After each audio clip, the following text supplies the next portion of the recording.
Lo que hace que Star Wars sea tan infinitamente cautivadora, ¿son los sables de luz?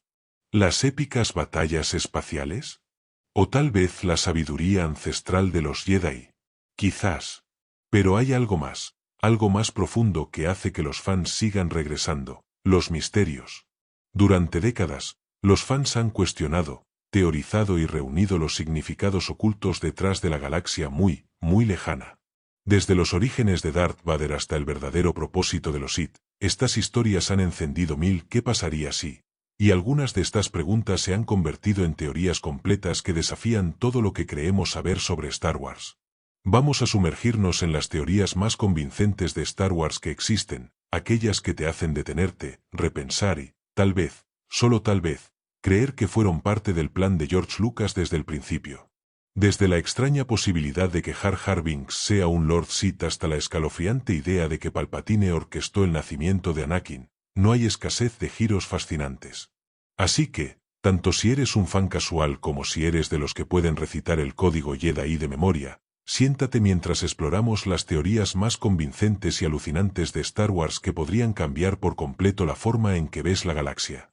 Comencemos con una de las favoritas de los fans, Darth Jar Jar. La teoría de Darth Jar Jar es, sin lugar a dudas, una de las teorías de fans más controvertidas y alucinantes del universo Star Wars. A primera vista, parece ridícula. ¿Jar Jar Binks, un Lord Sith? Es algo difícil de aceptar. Pero cuanto más se examina la evidencia, más peso parece tener esta teoría. Jar Jar, con su actitud torpe y sus frecuentes payasadas irritantes, bien podría haber estado escondido a plena vista como uno de los manipuladores más poderosos de la galaxia. Primero, veamos su papel en el panorama político de la trilogía de precuelas. Jar Jar es presentado en The Phantom Menace como un Gungan torpe que se ve envuelto en un conflicto galáctico mucho mayor casi por accidente. Sin embargo, a medida que la historia avanza, la influencia de Jar Jar comienza a crecer de formas que parecen desproporcionadas a sus habilidades o experiencia. En Attack of the Clones, Jar Jar ocupa un asiento en el Senado Galáctico, representando a Naboo en ausencia de Padme Amidala.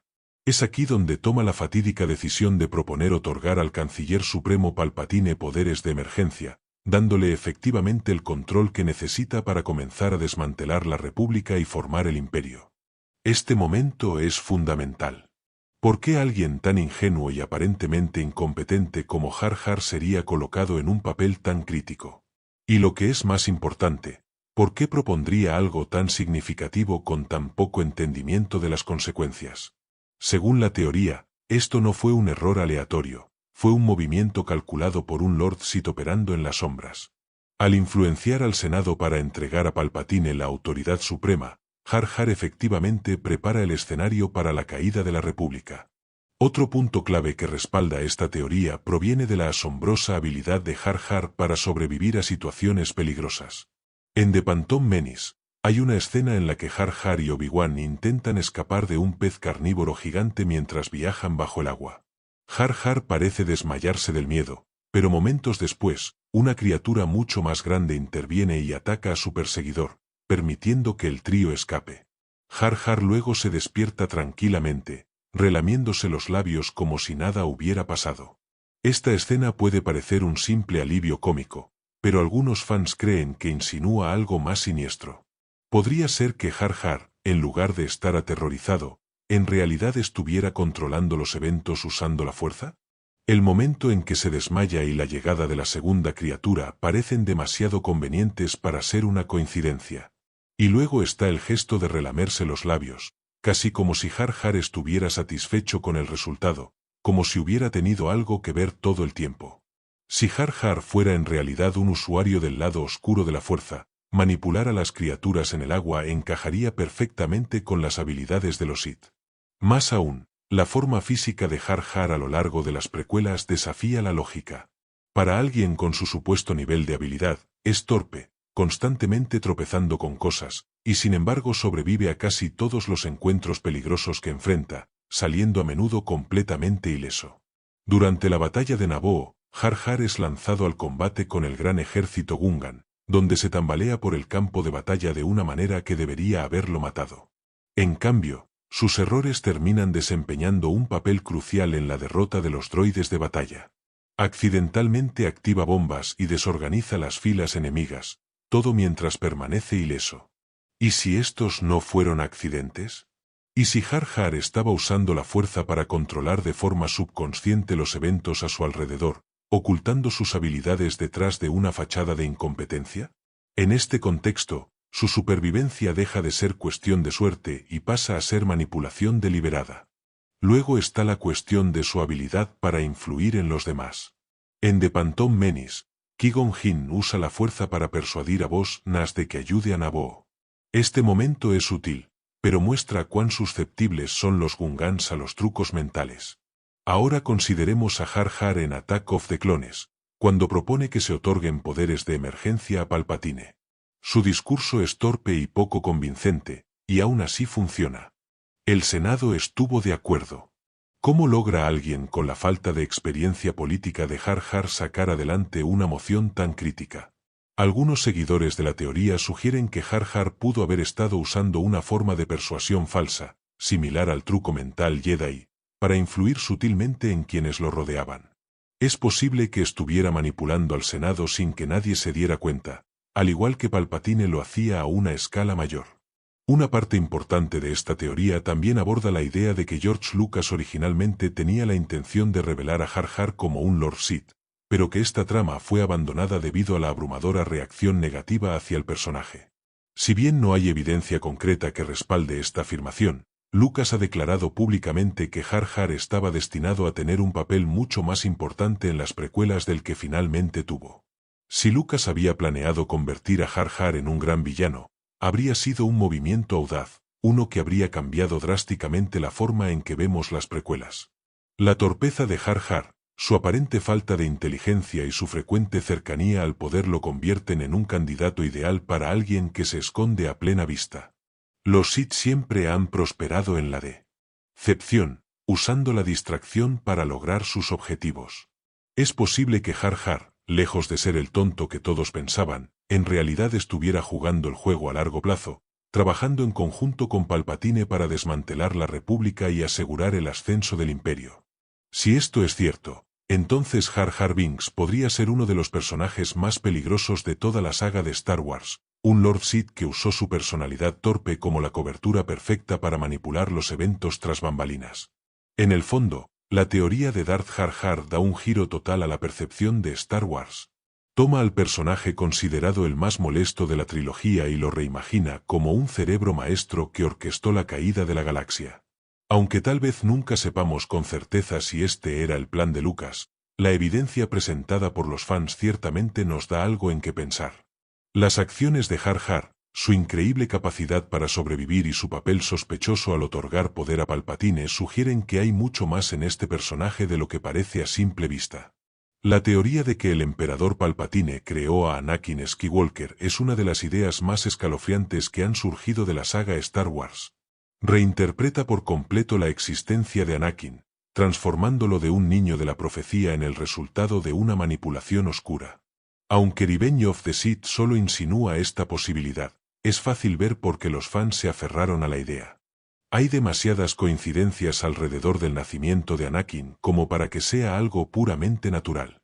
En Revenge of the Sith, Palpatine le cuenta a Anakin la historia de Darth Plagueis, su antiguo maestro.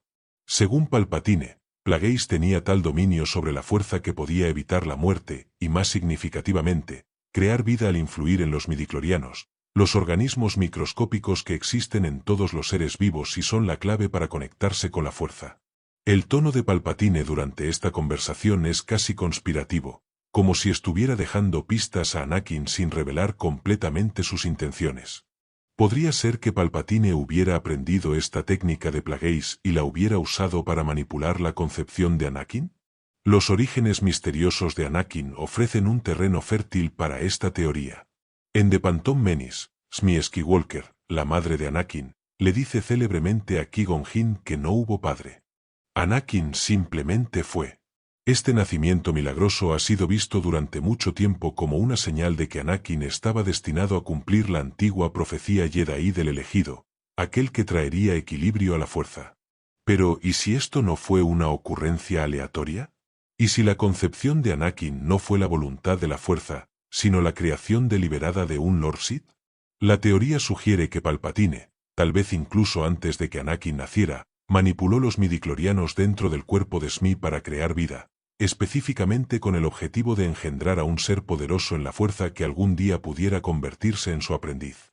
Esto haría que Anakin no fuera el producto de una profecía divina, sino el resultado de un plan Sith diseñado para llevar a la galaxia al control del lado oscuro. Si Palpatine creó a Anakin, esto replantearía completamente la profecía del elegido. En lugar de ser el salvador definitivo de los Jedi, destinado a restaurar el equilibrio de la fuerza, Anakin sería la mayor arma de los Sith, diseñada desde su nacimiento para cumplir el plan a largo plazo de Palpatine. Esto añadiría una capa trágica a la historia de Anakin, convirtiéndolo en un peón de un juego que se había puesto en marcha antes de que siquiera naciera. Hay varios momentos en las precuelas que, cuando se ven a través del lente de esta teoría, parecen respaldar la idea de que Palpatine tuvo una participación directa en la creación de Anakin. El interés obsesivo de Palpatine en Anakin es uno de ellos. Desde el momento en que conocemos a Palpatine en The Phantom Menace, muestra un interés especial por el joven, casi como si hubiera estado observando a Anakin durante años. En Attack of the Clones, Palpatine continúa guiando sutilmente el desarrollo de Anakin, posicionándose a menudo como una figura paterna o mentor. Para cuando llega Revenge of the Sith, la influencia de Palpatine sobre Anakin es total, y lo manipula fácilmente para que se vuelva contra los Jedi y abrace el lado oscuro. Pero la manipulación de Palpatine va más allá de las palabras. La teoría sugiere que Palpatine tenía un interés particular en Anakin desde el principio porque él mismo lo había creado. En Revenge of the Sith, cuando Palpatine cuenta la historia de Darth Plagueis, lo hace con un aire de satisfacción, como si no solo estuviera contando una historia, sino revelando su propia implicación en el destino de Anakin. Palpatine le dice a Anakin que Plagueis tenía el poder de crear vida, pero no menciona si él mismo ha dominado esta técnica aún. La implicación es clara. Si Palpatine aprendió a crear vida, entonces es lógico pensar que la creación de Anakin no fue un accidente, sino parte del gran diseño de Palpatine desde el principio. La conexión extrema de Anakin con la fuerza también genera preguntas sobre sus orígenes. Desde joven, Anakin muestra un nivel de sensibilidad a la fuerza sin precedentes, algo que incluso el Consejo Jedi no sabe cómo manejar. Qui-Gon Jinn identifica inmediatamente a Anakin como el posible elegido basándose en su conteo de midichlorianos, que es más alto que el de cualquier Jedi jamás registrado.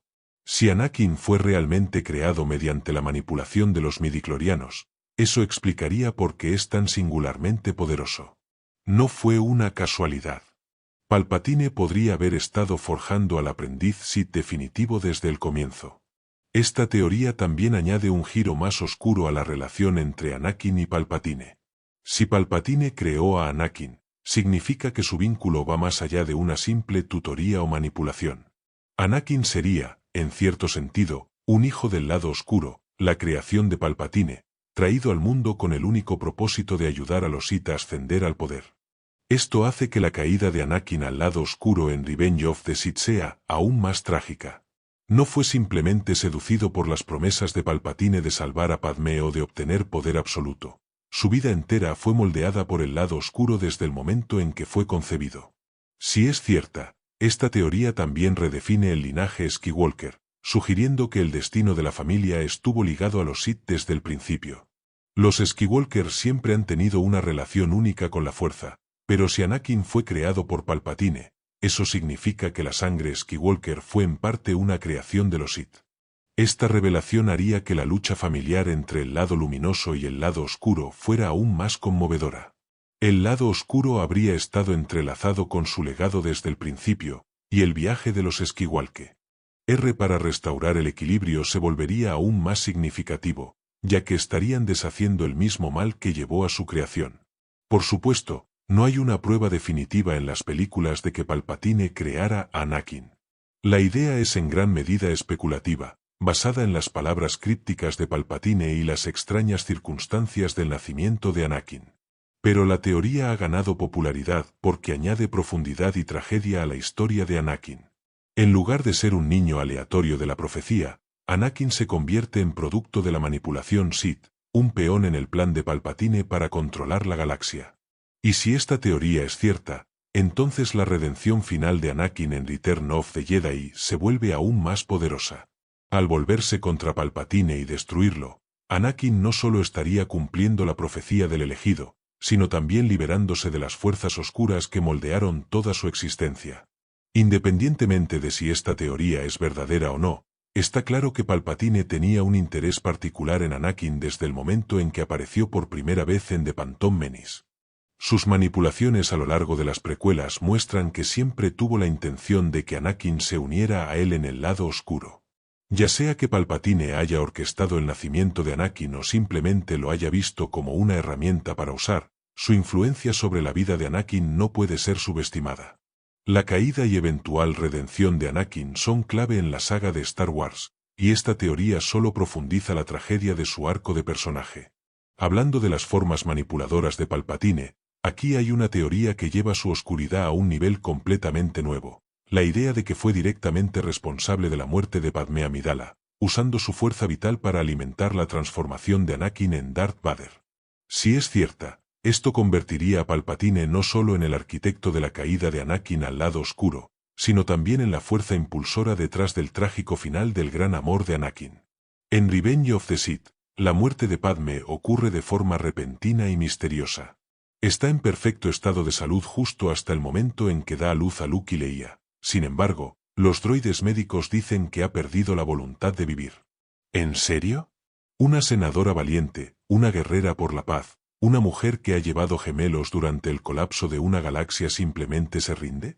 Para muchos fans, esta explicación siempre pareció extraña. ¿Cómo podría alguien tan fuerte como Padmé simplemente apagarse, especialmente cuando tiene a dos recién nacidos por los que vivir? Aquí entra la teoría de que Palpatine, el maestro de todo lo oscuro y retorcido, jugó un papel directo en su muerte. Esta teoría sugiere que Palpatine, en su esfuerzo final por transformar a Anakin en Darth Vader, drenó la fuerza vital de Padmé y la transfirió a Anakin durante su resurrección como Vader. Sería el acto supremo de manipulación del lado oscuro, uno que vincula directamente la muerte de Padmé con el renacimiento de Anakin como Vader, atándolos a ambos en una repugnante demostración de poder. Desglosemos esto. Mientras Anakin yace roto y quemado en las orillas del lava de Mustafar, Palpatine llega justo a tiempo para salvarlo. Vemos el cuerpo carbonizado de Anakin siendo llevado de urgencia a Coruscant, donde Palpatine supervisa la dolorosa transformación que lo convertirá en Darth Vader. El momento aquí es importante. Mientras el cuerpo de Anakin está siendo reconstruido y mantenido con vida, Padmé simultáneamente pierde su propia batalla por sobrevivir. Es casi como si su vida estuviera siendo absorbida para sostenerlo, manteniéndolo vivo justo el tiempo suficiente para convertirse en la nueva arma de Palpatine. El dominio de Palpatine sobre las técnicas oscuras de la fuerza hace que esta teoría sea plausible. A lo largo de la saga, vemos indicios de poderes Sith que implican drenar energías vitales, como Darth Nihilus en el universo expandido, quien literalmente podía consumir la fuerza vital para mantenerse. La historia de Palpatine sobre Darth Plagueis en Revenge of the Sith también toca habilidades similares, sugiriendo que el lado oscuro puede manipular la vida y la muerte misma. No es descabellado creer que Palpatine, desesperado por salvar a su aprendiz más poderoso, estuviera dispuesto a sacrificar a Padmé para asegurar la supervivencia de Vader. Las implicaciones de esta teoría son tanto fascinantes como trágicas. Si Palpatine drenó la fuerza vital de Padmé para mantener con vida a Anakin, significaría que su muerte no fue consecuencia del dolor de Anakin, sino un acto calculado del lado oscuro. Los últimos momentos de Padmé serían más que una pérdida de voluntad, serían la pieza final en el rompecabezas de Palpatine, convirtiendo el amor de Anakin en una herramienta de los Sith. Esto añade otra capa de manipulación al personaje de Palpatine, mostrando que no solo estaba interesado en corromper la mente de Anakin, sino que estaba dispuesto a llegar a extremos horribles para solidificar su control sobre él. Esta teoría también cambia la naturaleza de la transformación de Anakin en Vader. Si la fuerza vital de Padmé fue realmente drenada para alimentar su supervivencia, entonces el renacimiento de Anakin como Vader se vuelve aún más monstruoso. No solo pierde al amor de su vida, sino que su propia supervivencia está directamente vinculada a su muerte, lo que lo convierte tanto en la víctima como en la causa de su desaparición. Es la ironía definitiva del lado oscuro. La desesperada búsqueda de Anakin por salvar a Padme termina con él, sin saberlo, quitándole la vida. Además del momento de la muerte de Padme, hay algunos otros detalles en la película que los fans suelen señalar como evidencia de esta teoría. Por ejemplo, cuando Palpatine le dice a Anakin que Padme está muerta, parece disfrutar de la reacción de Anakin. Es casi como si estuviera probando hasta dónde puede llevar el dolor de Anakin, viendo si eso profundiza su vínculo con el lado oscuro. La idea de que Palpatine pudo haber orquestado la muerte de Padme añade un giro aún más oscuro a esta escena. Palpatine no solo estaría manipulando las emociones de Anakin, sino que también estaría confirmando su victoria definitiva. Le ha quitado todo a Anakin y lo ha convertido en aquello que más temía convertirse. La idea de que Palpatine llegaría a tales extremos no es descabellada. A lo largo de las precuelas, vemos la disposición de Palpatine a hacer lo que sea necesario para alcanzar sus objetivos, ya sea iniciar una guerra a escala galáctica o orquestar la masacre de la Orden Jedi. Drenar la fuerza vital de Padme para mantener con vida a Vader encajaría perfectamente con su naturaleza despiadada. Después de todo, para Palpatine todo es un medio para un fin, y no hay precio demasiado alto cuando se trata de consolidar el poder. Si esta teoría es cierta, cambia fundamentalmente la narrativa de la Kai. Da de Anakin. La muerte de Padme, que antes se veía como resultado de las propias decisiones de Anakin, se convierte en un acto de manipulación del lado oscuro que sella su destino como Darth Vader. No se trata solo de que Anakin fallara al salvarla, sino de que el lado oscuro reclamó activamente su vida para atar a Anakin a su voluntad. La tragedia de la historia de Anakin se vuelve aún más conmovedora. Creía que luchaba para salvar a Padme, pero en realidad estaba siendo guiado por un camino que costaría su vida y su alma. Independientemente de si Palpatine realmente drenó la fuerza vital de Padme, esta teoría añade profundidad a la saga de Star Wars, convirtiendo la muerte de Padme de un misterio médico vago en un acto calculado de poder Sith. Hace de Palpatine no solo el cerebro detrás de la dominación galáctica, sino también el arquitecto del dolor más profundo de Anakin. Es el tipo de manipulación siniestra que define a los Sith y encaja perfectamente con el carácter de Palpatine. Y ya que estamos en Mustafar, hablemos de uno de los momentos más desgarradores de la saga Star Wars, la decisión de Obi-Wan Kenobi de dejar vivo a Anakin Skywalker. Uno pensaría que después de un duelo tan intenso, Obi-Wan se aseguraría de terminar el trabajo, pero en cambio se marcha, dejando a Anakin sufrir, ardiendo, roto pero aún vivo. ¿Fue solo misericordia o había algo más en juego? La teoría aquí es que la decisión de Obi-Wan fue influenciada por la antigua profecía del elegido. No se trataba solo de su incapacidad para asestar el golpe final a un viejo amigo, sino de la creencia de Obi-Wan de que Anakin aún tenía un destino mayor que cumplir. A pesar del horror en lo que Anakin se había convertido, Obi-Wan pudo haber sentido que el papel final de Anakin en traer equilibrio a la fuerza aún no había terminado. Este es un acto que revela no solo la esperanza perdurable de Obi-Wan, sino también las profundas capas de su conexión con la fuerza y su fe en la profecía. Desde el comienzo de las precuelas, la profecía del elegido tiene un papel central. Qui-Gon Jinn, quien descubrió a Anakin e insistió en su entrenamiento, estaba convencido de que Anakin estaba destinado a traer equilibrio a la fuerza. Esta creencia fue transmitida a Obi-Wan, quien, aunque escéptico al principio, eventualmente aceptó la idea de que Anakin tenía un destino especial. Incluso cuando Anakin caía cada vez más en el lado oscuro, la fe de Obi-Wan en la profecía nunca se desvaneció por completo. Así que, al enfrentarse a la decisión de terminar con la vida de Anakin o dejarlo al destino, Obi-Wan pudo haber elegido lo segundo, confiando en que la fuerza tenía un plan que iba más allá de ese momento. El momento en sí es desgarrador. La voz de Obi-Wan se quiebra cuando le dice a Anakin: «Tú eras mi hermano, Anakin. Te amaba».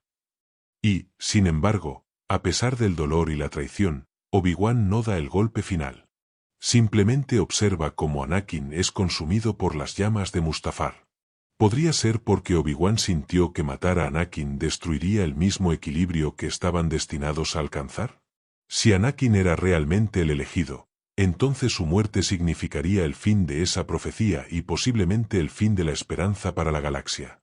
Al perdonarle la vida a Anakin, Obi-Wan podría haber estado aferrándose a un pequeño hilo de fe. Tal vez esperaba que Anakin aún pudiera encontrar redención, una idea que no es tan descabellada como parece. Después de todo, la profecía nunca dice explícitamente cómo se traería el equilibrio a la fuerza, simplemente afirma que el elegido lo haría. La eventual redención de Anakin en Return of the Jedi sugiere que este fue, de hecho, su destino desde el principio. No se trataba de que permaneciera siendo Jedi, sino de su viaje a través del lado luminoso y el lado oscuro de la fuerza, que finalmente conduciría a la derrota del emperador Palpatine.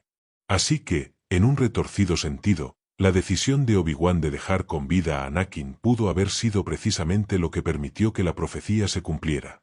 Esta teoría también redefine la naturaleza del duelo entre Obi-Wan y Anakin.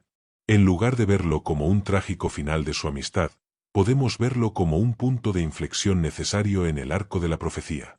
La decisión de Obi-Wan no se trató solo de dejar ir a Anakin, sino de aceptar la voluntad superior de la fuerza. La fe de Obi-Wan en la profecía pudo haber sido lo suficientemente fuerte como para superar su dolor personal, guiándolo a dejar con vida a Anakin a pesar de los horrores que había cometido. Es un testimonio del carácter de Obi-Wan, que demuestra que incluso en su hora más oscura, seguía siendo un verdadero Jedi, guiado por la fuerza y no por la venganza personal. Si aceptamos esta teoría, añade una capa profunda a los últimos años de Obi-Wan. En A New Hope, Obi-Wan le dice a Luke que Anakin es más máquina que hombre, torcido y malvado. Suena duro, pero también podrían ser las palabras de alguien que aún cree que la redención es posible. La disposición de Obi-Wan para entrenar a Luke y prepararlo para enfrentar a Vader sugiere que nunca perdió por completo la esperanza. Tal vez vio a Luke como la clave para cumplir la profecía, el catalizador que finalmente traería a Anakin de vuelta al lado luminoso.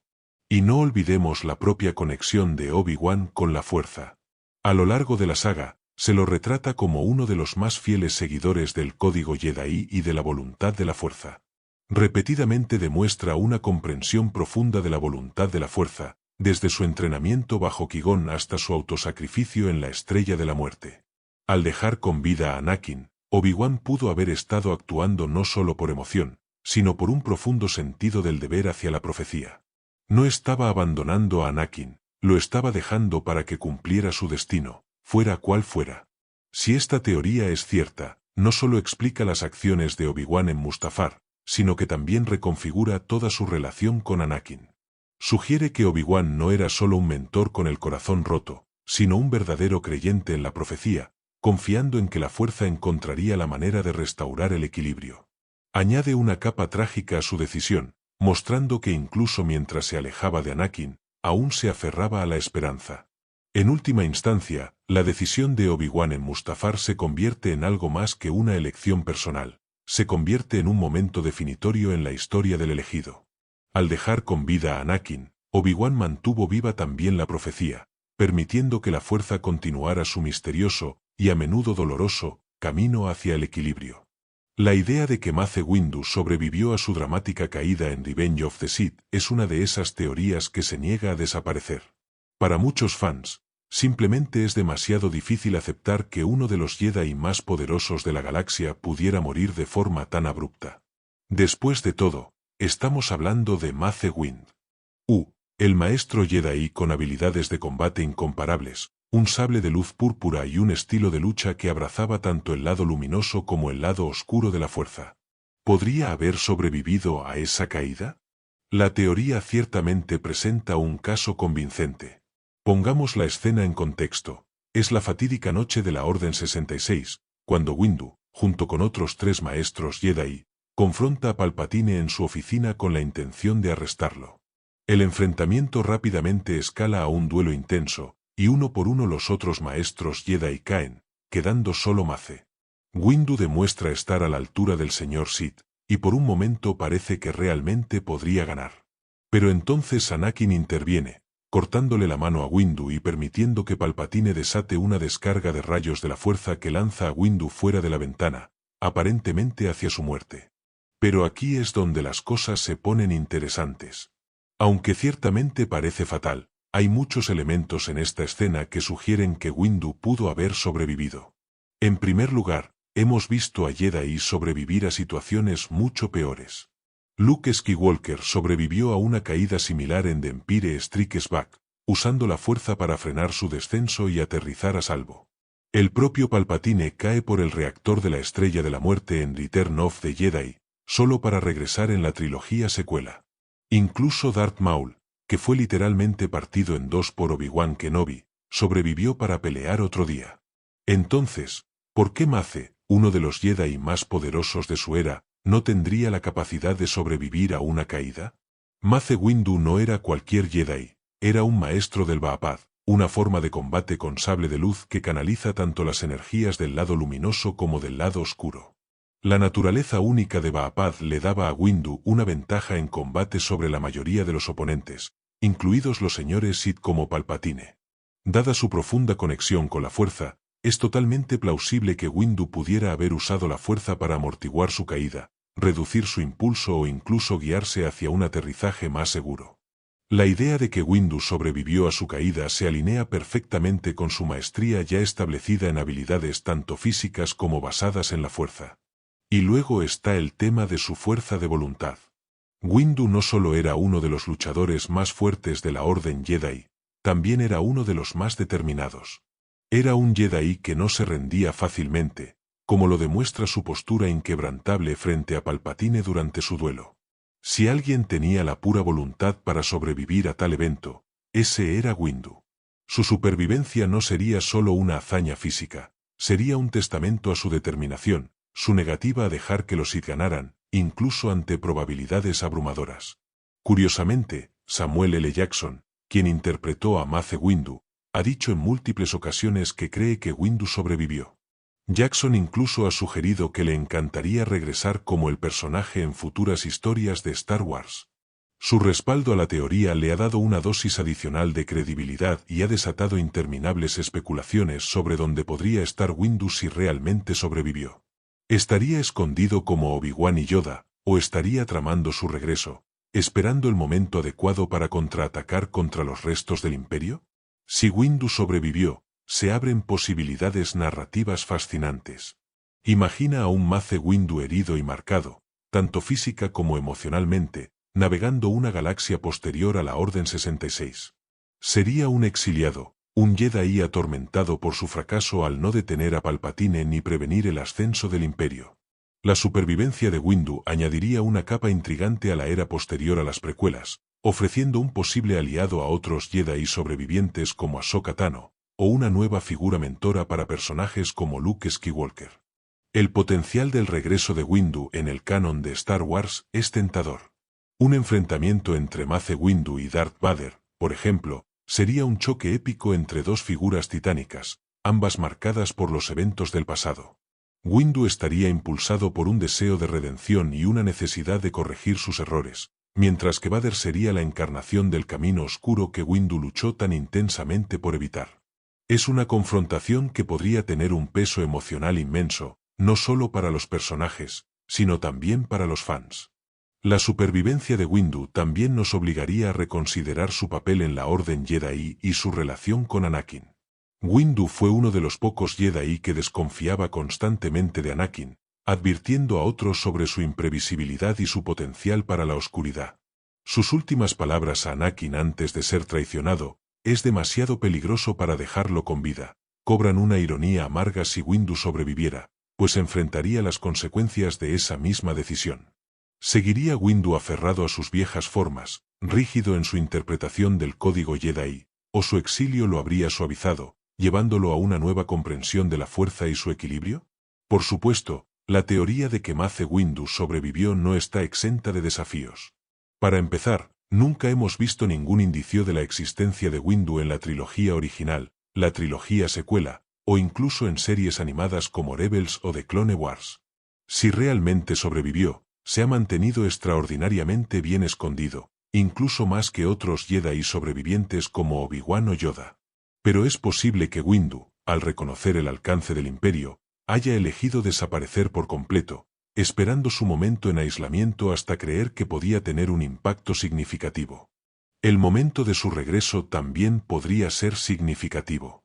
Si Windu reapareciera durante la era de la Guerra Civil Galáctica, podría desempeñar un papel crucial en el apoyo a la Alianza Rebelde, ofreciendo una perspectiva más experimentada para luchar contra el Imperio.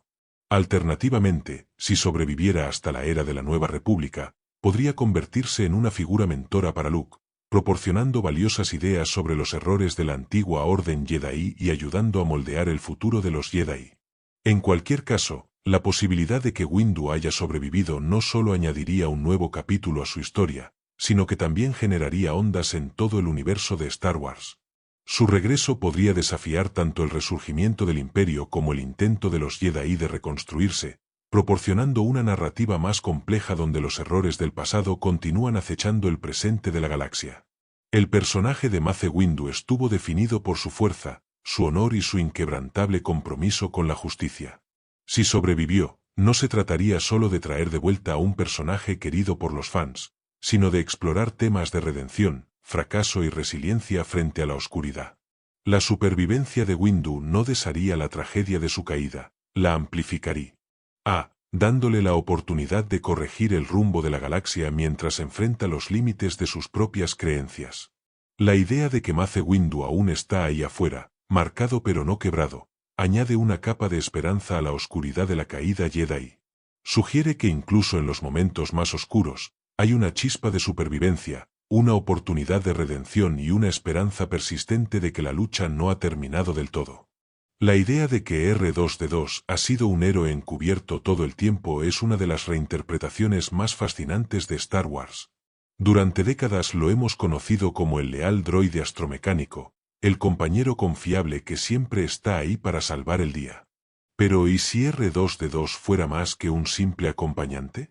¿Y si en realidad estuviera trabajando activamente para moldear los eventos de la saga, desempeñando un papel crucial en la lucha contra el Imperio? A primera vista, el papel de R2D2 parece sencillo. Es un droide ingenioso con una habilidad especial para meterse en problemas y salir de ellos. Pero si observas más de cerca, las acciones de R2 a menudo van más allá de lo que se esperaría de un simple droide. Está presente en casi todos los momentos clave de la serie, desde las precuelas hasta la trilogía original, y siempre parece estar un paso adelante, guiando sutilmente los eventos y empujando a los personajes hacia decisiones cruciales. Comencemos con The Phantom Menace. La introducción de R2 no es un momento menor, forma parte de la tripulación de la nave real de la reina Amidala, y es el único astromecánico que sobrevive durante la desesperada huida de la nave a través del bloqueo de la Federación de Comercio. Esto por sí solo sugiere que R2 no es un droide común. Mientras que los otros droides son rápidamente destruidos, R2 de alguna manera logra reparar los escudos de la nave bajo fuego intenso, asegurando la fuga del grupo y preparando el escenario para que Anakin comience su camino hacia convertirse en Jedi. Desde el principio, R2 parece tener una habilidad innata para estar en el lugar correcto en el momento justo.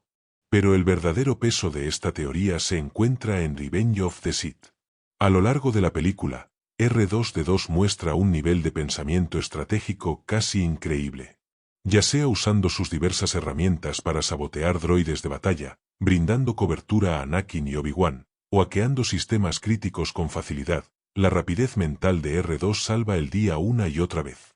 En una escena, cuando Anakin y Obi-Wan se infiltran en la nave de General Grievous para rescatar a Palpatine, es R2 quien inicia la distracción que les permite continuar su misión. Sus acciones parecen casi demasiado deliberadas, como si entendiera la gravedad de la situación y estuviera trabajando activamente para guiar a los Jedi hacia el éxito. Una de las pistas más grandes que apoyan esta teoría es la memoria de R2D2, o mejor dicho, la falta de un borrado de memoria. A diferencia de C-3PO, cuya memoria es borrada al final de Revenge of the Sith, la memoria de R2 permanece intacta a lo largo de toda la saga. Esto significa que R2 lleva consigo todo el conocimiento y las experiencias desde las guerras clon hasta los eventos de la trilogía original. Sabe quién es Anakin Skywalker, comprende la historia de los Jedi y está plenamente consciente del ascenso del Imperio. Con esta continuidad de memoria, R2D2 no es solo un observador pasivo, es un personaje que conserva información crítica y puede tomar decisiones basadas en todo el historial del conflicto. Esto plantea una posibilidad intrigante. ¿Podría R2D2 haber sido un héroe encubierto desde el principio? Es ciertamente posible. El conocimiento de R2 sobre las guerras clon y su experiencia trabajando junto a figuras clave como Anakin, Obi-Wan y Bail Organa lo habrían convertido en un activo invaluable. No es descabellado imaginar que pudo haber sido parte de una red de inteligencia temprana, transmitiendo silenciosamente información a la Alianza Rebelde mientras desempeñaba el papel de un simple droide astromecánico. El papel de R2 en A New Hope es quizás la evidencia más obvia de su importancia como héroe oculto. Es el quien recibe los planos de la Estrella de la Muerte de la princesa Leia, y es quien lleva el mensaje a Obi-Wan Kenobi. Mientras C-3PO está mayormente desorientado respecto a lo que ocurre, R2 parece tener un claro sentido del propósito. Se niega obstinadamente a ser capturado por los jaguars, se mueve consistentemente hacia la ubicación de Kenobi, e incluso llega a manipular a Luke para que le retire el perno de restricción, permitiéndole continuar con su misión. Estas acciones sugieren un nivel de inteligencia y determinación que va más allá de una simple programación. Una vez que los planos llegan a la base rebelde en Yavin 4, R2 continúa desempeñando un papel crucial.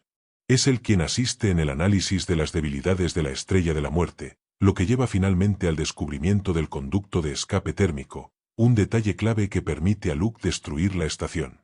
Durante la batalla de Yavin, R2 no es solo el copiloto de Luke. Está activamente involucrado en mantener el X-Wing en funcionamiento, asegurándose de que Luke tenga la mejor oportunidad posible de éxito. Es casi como si R2 estuviera cumpliendo una misión en la que ha estado trabajando durante años.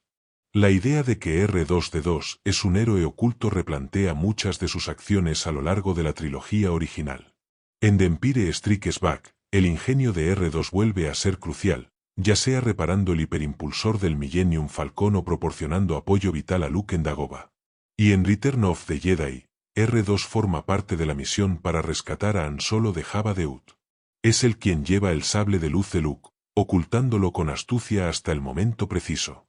La colocación estratégica de R2 durante la batalla en la barcaza de Bela sugiere que no solo formaba parte del plan, sino que también estaba orquestando partes del mismo.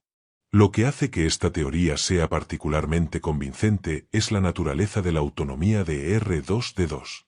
Mientras que otros droides en el universo Star Wars suelen ser retratados como subordinados o restringidos por su programación, R2 es diferente. Con frecuencia muestra pensamiento independiente, tomando decisiones que impactan la historia en general. Su capacidad para evitar sistemas imperiales, acceder a datos restringidos y comunicarse directamente con líderes clave de la rebelión respalda aún más la idea de que es más que un droide astromecánico común. La relación de R2 con personajes clave también añade peso a esta teoría. Figuras como Leia, Luke e incluso Obi-Wan confían implícitamente en él, tratándolo como más que una simple herramienta. Hay una sensación de que R2 forma parte del círculo íntimo, conocedor de secretos y estrategias esenciales para un héroe encubierto. A diferencia de C-3PO, que a menudo está fuera de lugar, R2 parece saber más de lo que deja ver, Br. Dando constantemente asistencia vital en los momentos más críticos. Si aceptamos la idea de que R2-D2 fue un héroe encubierto todo el tiempo, añade una capa de profundidad a la saga Star Wars. Significa que uno de los personajes más discretos de la serie fue, en realidad, uno de sus mayores héroes. Las acciones de R2 no fueron simplemente actos aleatorios de valentía, sino parte de un esfuerzo continuo y mayor para derrotar al Imperio. Esto explica por qué R2 está siempre en el centro de la acción, ya sea entregando mensajes cruciales, desactivando defensas enemigas o guiando a los héroes hacia su próximo objetivo. Pero ¿qué implicaría esto para la historia más amplia? Si R2-D2 fue realmente un héroe oculto, lo convertiría en uno de los campeones más significativos y no reconocidos de la saga, un aliado que no solo apoyó a los personajes principales, sino que moldeó activamente el curso de la historia galáctica. También replantea la forma en que vemos la relación del droide con la familia Skywalker. R2 no fue solo un compañero leal, fue un guardián silencioso que trabajó incansablemente para asegurar la caída de los Sith y la victoria de la rebelión. Al final, independientemente de si R2-D2 fue un héroe encubierto o no, la teoría destaca lo importante que fue para la saga de Star Wars. Desde las guerras clon hasta la Guerra Civil Galáctica, La presencia de R2 en casi todos los eventos clave sugiere un nivel de implicación que va más allá de la mera coincidencia. No es solo un compañero. Es una pieza clave, un agente de esperanza, y quizás el héroe más subestimado de todos. La idea de que Qui-Gon Jinn no solo previó la caída de Anakin al lado oscuro, sino que la aceptó activamente como parte de un plan mayor, es una teoría que añade un giro fascinante a la saga de Star Wars. Sugiere que Qui-Gon, a menudo visto como el sabio pero terco inconformista de la Orden Jedi, no era simplemente ingenuo o demasiado confiado respecto al potencial de Anakin. En cambio, entendía que el viaje de Anakin a través del lado luminoso y el lado oscuro era necesario para que se cumpliera la profecía del elegido. Desde su primera aparición en The Phantom Menace, Qui-Gon es retratado como un Jedi que sigue la fuerza viviente, un enfoque más espontáneo e intuitivo de la fuerza en comparación con las enseñanzas rígidas y dogmáticas del Consejo Jedi. Esta conexión con la fuerza viviente es lo que impulsa a Qui-Gon a confiar en sus instintos y a tomar riesgos, incluso cuando van en contra de las decisiones del Consejo. Es un personaje definido por su profundo sentido de propósito, alguien dispuesto a desafiar las normas establecidas de la Orden Jedi si cree que está actuando según la voluntad de la fuerza. La teoría propone que Qui-Gon vio más en Anakin que solo su potencial como Jedi. También vio la oscuridad dentro de él. Reconoció que Anakin, con su extraordinaria conexión con la fuerza, era tanto una fuerza para el bien como un peligro inmenso. Pero en lugar de temer la oscuridad de Anakin, Qui-Gon creía que era parte del equilibrio del que hablaba la profecía. Entendía que la fuerza no se trataba solo de luz y pureza. Se trataba de armonía entre el lado luminoso y el lado oscuro. En este contexto, la caída de Anakin no fue una desviación de la profecía, sino una parte integral de ella. Uno de los puntos más sólidos que apoyan esta teoría es la insistencia de Qui-Gon en entrenar a Anakin, incluso después de que el Consejo Jedi expresa serias preocupaciones. Desde el momento en que conoce a Anakin en Tatooine, Qui-Gon está convencido de que el niño es el elegido, destinado a traer equilibrio a la fuerza. Incluso apuesta su propia credibilidad por esta creencia, desafiando la decisión del Consejo de rechazar el entrenamiento de Anakin y tomando el asunto en sus propias manos. La determinación de Qui-Gon no es solo una cuestión de convicción personal, es una clara indicación de que ve algo en Anakin que los demás no ven. Podría ser que la intuición de Qui-Gon le dijera que el camino de Anakin, por oscuro que pudiera llegar a ser, ¿era necesario para que la fuerza alcanzara el verdadero equilibrio? Esta perspectiva cambia la forma en que interpretamos los momentos finales de Qui-Gon en The Phantom Menace. Mientras yace moribundo a manos de Darth Maul, su última petición a Obi-Wan es que entrene a Anakin. No es un deseo casual, es el ruego de un hombre moribundo, hecho con urgencia y propósito. Si Qui-Gon realmente creía que la caída de Anakin era un paso hacia el equilibrio definitivo, entonces su insistencia en entrenarlo adquiere un tono trágico pero estratégico. Qui-Gon no solo intentaba honrar la profecía, estaba tratando de poner en marcha una serie de eventos para cumplirla, incluso si eso significaba el ascenso de Darth Vader. El enfoque poco ortodoxo de Qui-Gon hacia la fuerza también sugiere que podría haber estado más abierto a la idea de que el equilibrio involucrara tanto el lado luminoso como el lado oscuro. A diferencia del Consejo Jedi, que veía el lado oscuro como algo que debía evitarse y reprimirse, Qui-Gon podría haberlo considerado una parte inevitable del equilibrio natural de la fuerza. No estaba cegado por el dogma de la Orden Jedi, y por eso estaba dispuesto a correr el riesgo de entrenar a Anakin, a pesar de la oscuridad que sentía en él. Si aceptamos esta teoría, convierte a Qui-Gon de un personaje que cometió un error fatal en un estratega maestro que comprendía el panorama completo. En lugar de ser una víctima de la eventual traición de Anakin, Qui-Gon se convierte en un Jedi que vio más allá de las consecuencias inmediatas y reconoció que la caída de los Jedi y el ascenso de los Sith eran partes necesarias del ciclo de la fuerza. Sus acciones no se trataban solo de salvar la galaxia a corto plazo, sino de llevarla a un punto donde finalmente pudiera lograrse el equilibrio, incluso si primero era necesario atravesar un periodo de oscuridad. Esta teoría también cambia cómo vemos el viaje de Anakin. En lugar de ser una historia trágica sobre un potencial perdido en el lado oscuro, la historia de Anakin se convierte en una de transformación necesaria. Sugiere que el paso de Anakin a Darth Vader fue parte de un plan más grande, uno que eventualmente llevaría a su redención y al cumplimiento de la profecía. Al abrazar tanto los aspectos luminosos como los oscuros de la fuerza, Anakin se convierte en la encarnación del equilibrio, un proceso que solo podría ocurrir después de experimentar todo el espectro del poder de la fuerza. Si Qui-Gon realmente previó este camino para Anakin, explicaría su disposición a desafiar tan ferozmente al Consejo Jedi. No estaba actuando por terquedad ni por fe mal dirigida, estaba actuando en base a una visión de la voluntad de la fuerza. Qui-Gon siempre fue retratado como un Jedi que operaba a un nivel más profundo de intuición, guiado por un sentido del destino en lugar de por reglas. Esto hace completamente plausible que haya visto el futuro de Anakin y lo comprendiera como parte de un proceso necesario para alcanzar el equilibrio. Esta teoría también arroja nueva luz sobre las interacciones de Qui-Gon con la fuerza después de la muerte. En la serie de Clone Wars se revela que Qui-Gon aprendió a conservar su conciencia tras la muerte, convirtiéndose en uno de los primeros Jedi en lograr esta forma de inmortalidad. Su conexión con la fuerza viviente le permitió comprender aspectos de la fuerza que otros Jedi no podían. Si previó la futura redención de Anakin, es posible que Qui-Gon continuara guiando los eventos de la saga desde más allá, influyendo sutilmente en personajes como Yoda y Obi-Wan en sus esfuerzos por entrenar a Luke, quien finalmente redimiría a Anakin.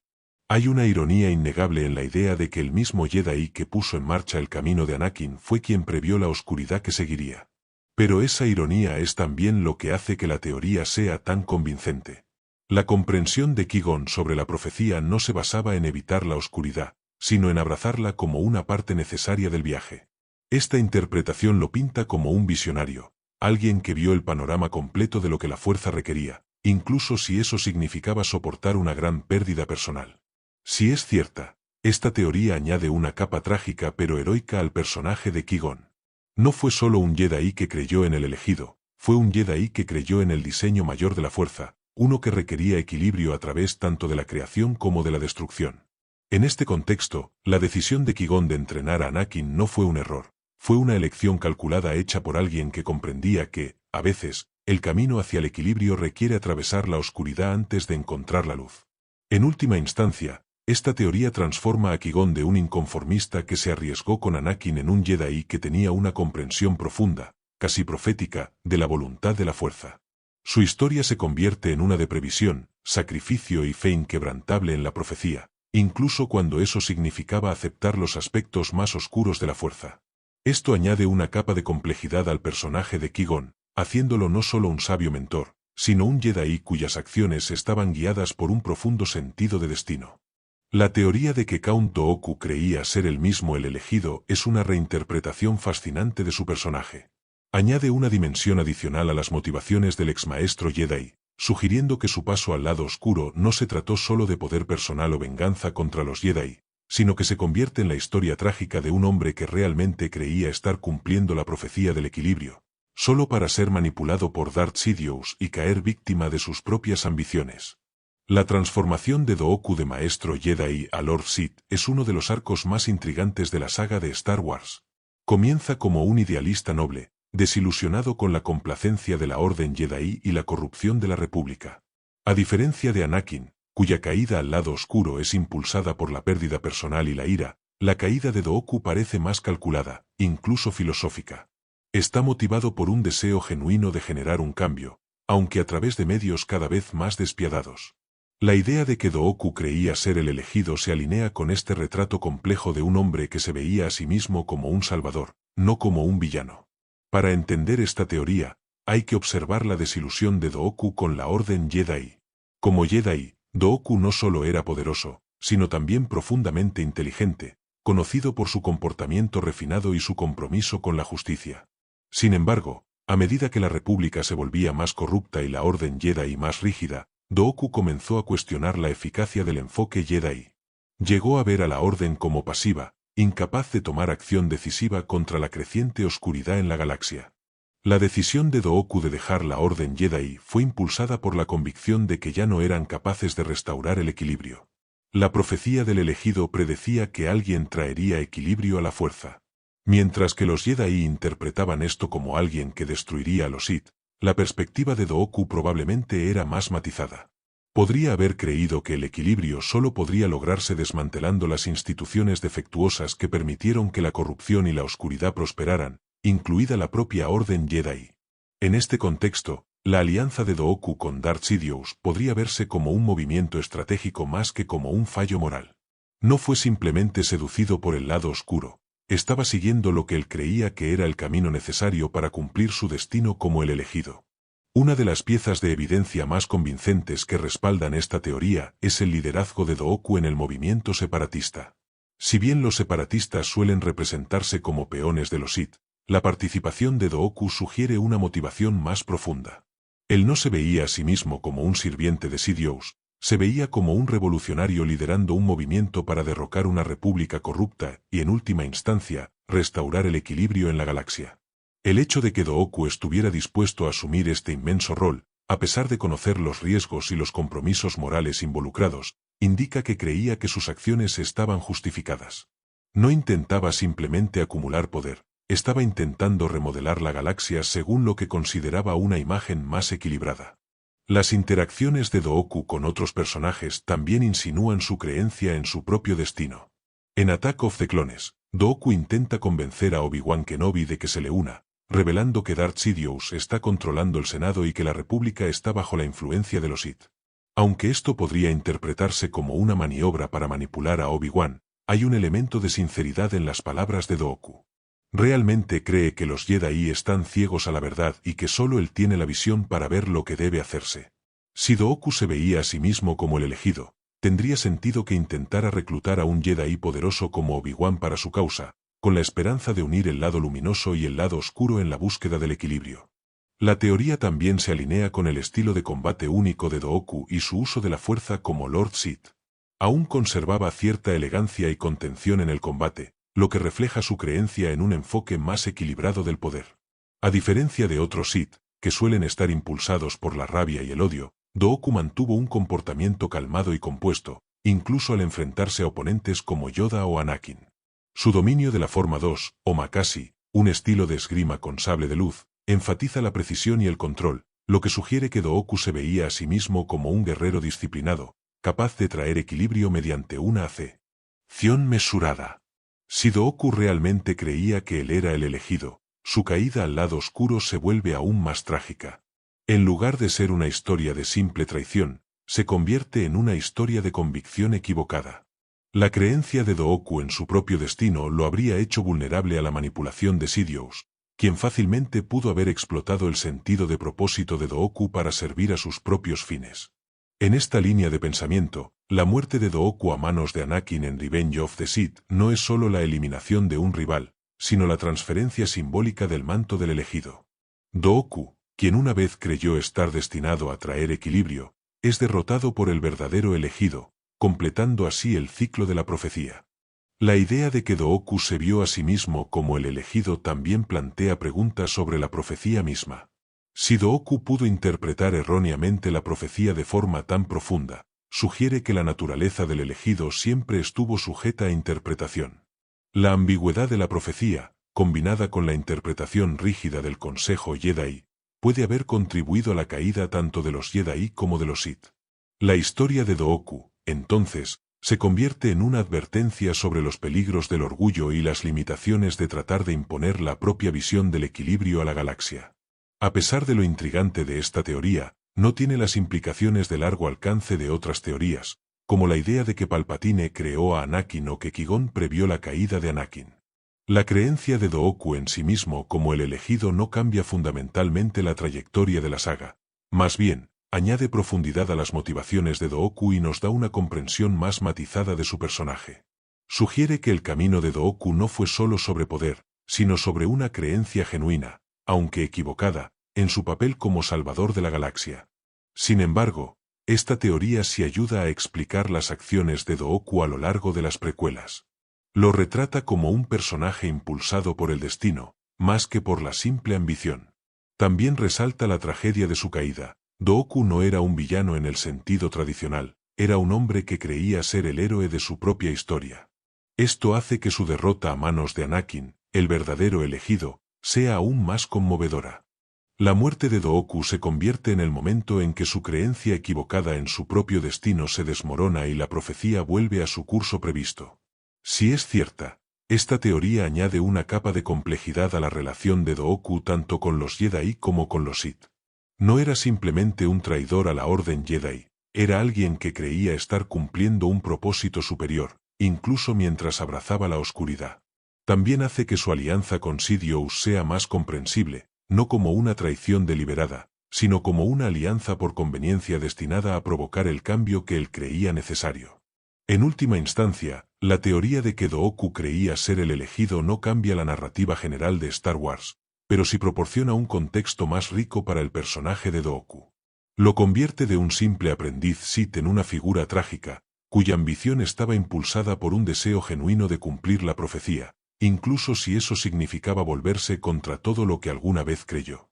Es una historia de orgullo, ambición y los peligros de malinterpretar el destino. Un relato profundamente humano ambientado en el épico telón de fondo de la lucha entre la luz y la oscuridad.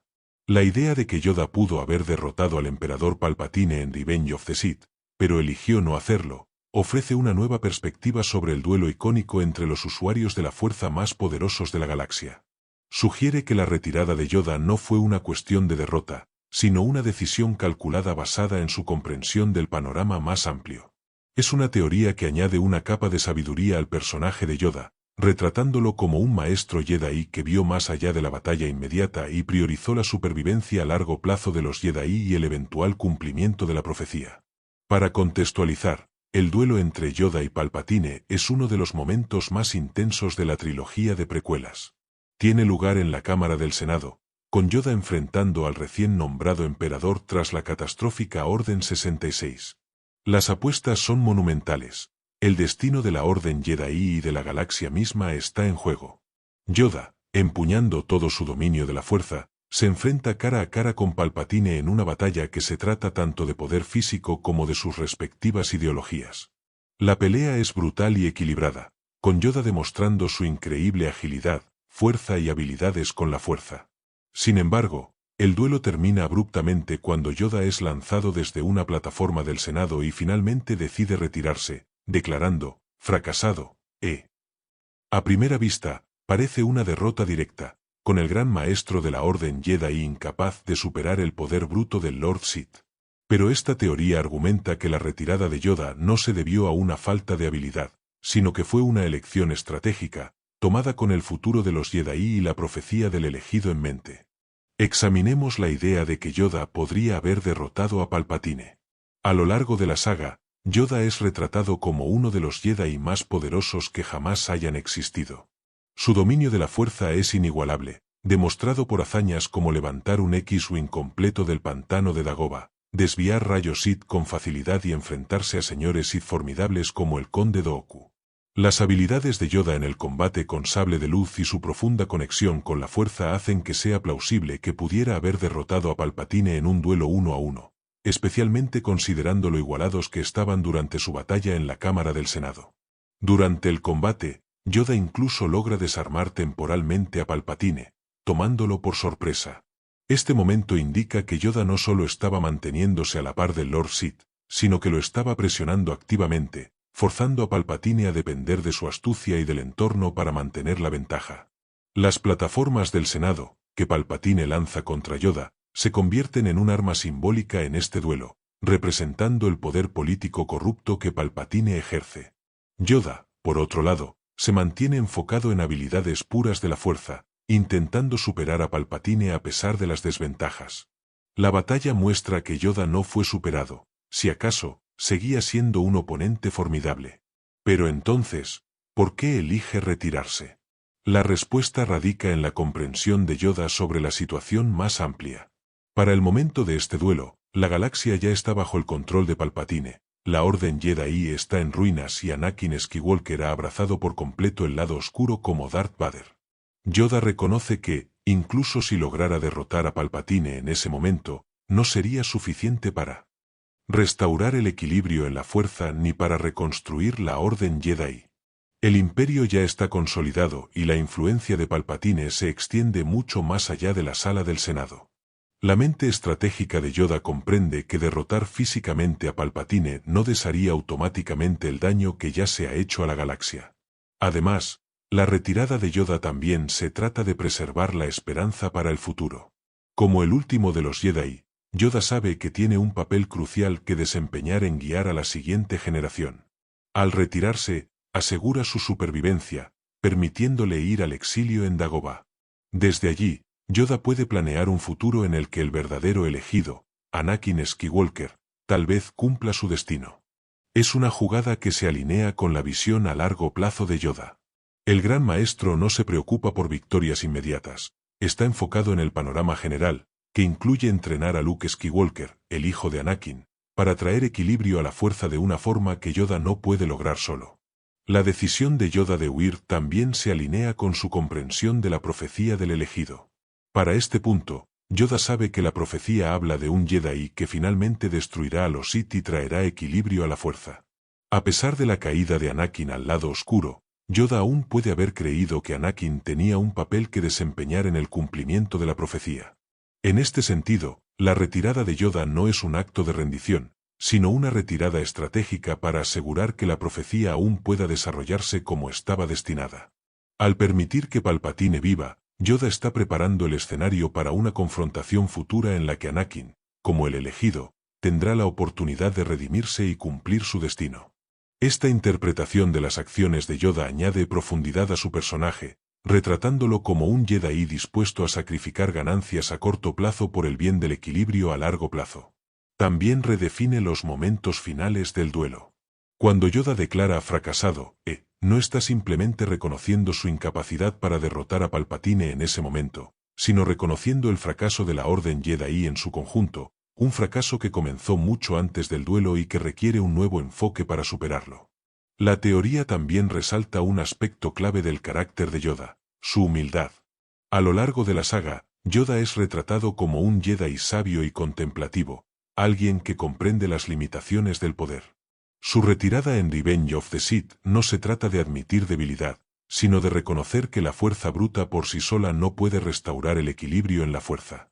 La decisión de Yoda de retirarse y esperar su momento es un testimonio de su sabiduría y su profunda conexión con la fuerza, que lo guía hacia un camino de paciencia y preparación. Aunque esta teoría no altera drásticamente la narrativa de Star Wars, se ofrece una comprensión más matizada de las acciones de Yoda. Sugiere que el resultado del duelo nunca se trató únicamente de la habilidad de Yoda para ganar, sino de su disposición a reconocer que el camino hacia la victoria requería más que solo derrotar a Palpatine. Requería preservar la esperanza de un futuro en el que la fuerza pudiera estar verdaderamente equilibrada a través de la redención de Anakin Skywalker y el ascenso de Luke como la nueva esperanza de los Jedi. Si aceptamos esta teoría, transforma a Yoda de un personaje que simplemente perdió ante Palpatine a uno que tomó una decisión consciente de priorizar el panorama general. Agrega una capa de previsión estratégica a su personaje, mostrando que incluso en su momento de mayor tristeza, Yoda seguía pensando varios pasos adelante.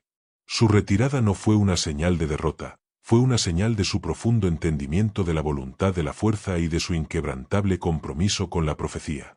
En última instancia, esta teoría suma a la ya compleja historia de Yoda, reforzando su papel como el sabio anciano que sabe cuándo luchar y cuándo retroceder.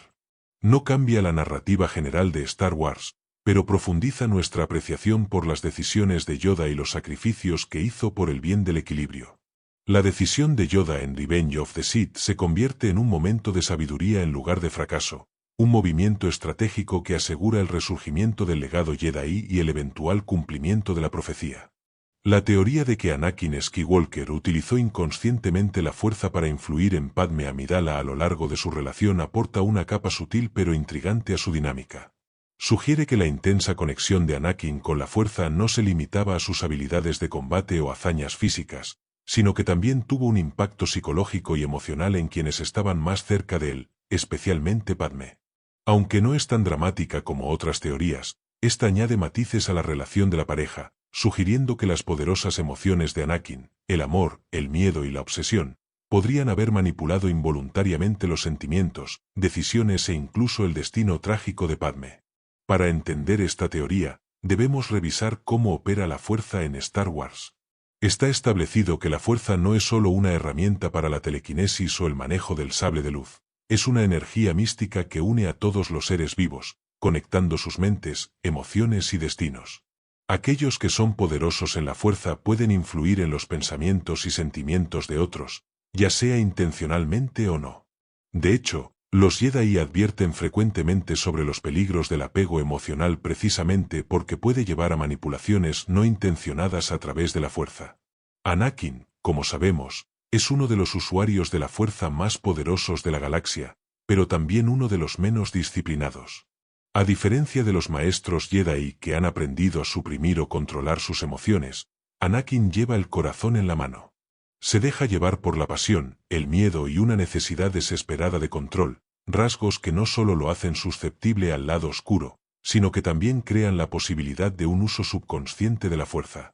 Esta teoría plantea que el amor intenso de Anakin por Padme, combinado con su enorme sensibilidad a la fuerza, podría haberse manifestado en manipulaciones emocionales sutiles e involuntarias. Empecemos desde el principio de su relación. En The Phantom Menace, Anakin, aún un niño, desarrolla instantáneamente un apego hacia Padme. Aunque al principio parece algo inocente, las semillas de este apego están arraigadas en su necesidad abrumadora de seguridad y conexión. La soledad de Anakin como esclavo, combinada con las advertencias de su madre sobre la separación, probablemente alimentaron su deseo de aferrarse a alguien. La fuerza, respondiendo a este profundo anhelo, podría haber comenzado ya a crear un vínculo entre ellos, invisible pero poderoso. Para cuando se desarrolla Attack of the Clones, los sentimientos de Anakin por Padme se han convertido en una obsesión romántica en toda regla. Sus declaraciones de amor son intensas, rozando lo posesivo. Anakin confiesa estar atormentado por sueños con Padme y consumido por pensamientos sobre ella. Si bien es fácil atribuir esto a un enamoramiento juvenil, hay una implicación más profunda si consideramos la teoría. ¿Podría la volatilidad emocional de Anakin haber influido involuntariamente en los sentimientos de Padme? Padme, inicialmente reacia a su relación debido a sus deberes como senadora y a las implicaciones de un amor prohibido para un Jedi, finalmente sucumbe a las persistentes muestras de afecto de Anakin. La teoría sugiere que el uso subconsciente de la fuerza por parte de Anakin podría haber inclinado la balanza a su favor, amplificando sus emociones y empujándola hacia él. Consideremos la escena en Naboo, donde Anakin y Padme comparten un beso prohibido. La respuesta inicial de Padme es apartarse, citando sus deberes y las consecuencias de seguir una relación.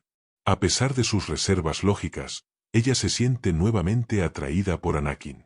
La teoría propone que la poderosa, aunque no intencional, influencia de Anakin mediante la fuerza podría haber difuminado las líneas entre los sentimientos genuinos de Padme y aquellos amplificados por la sutil manipulación de la fuerza.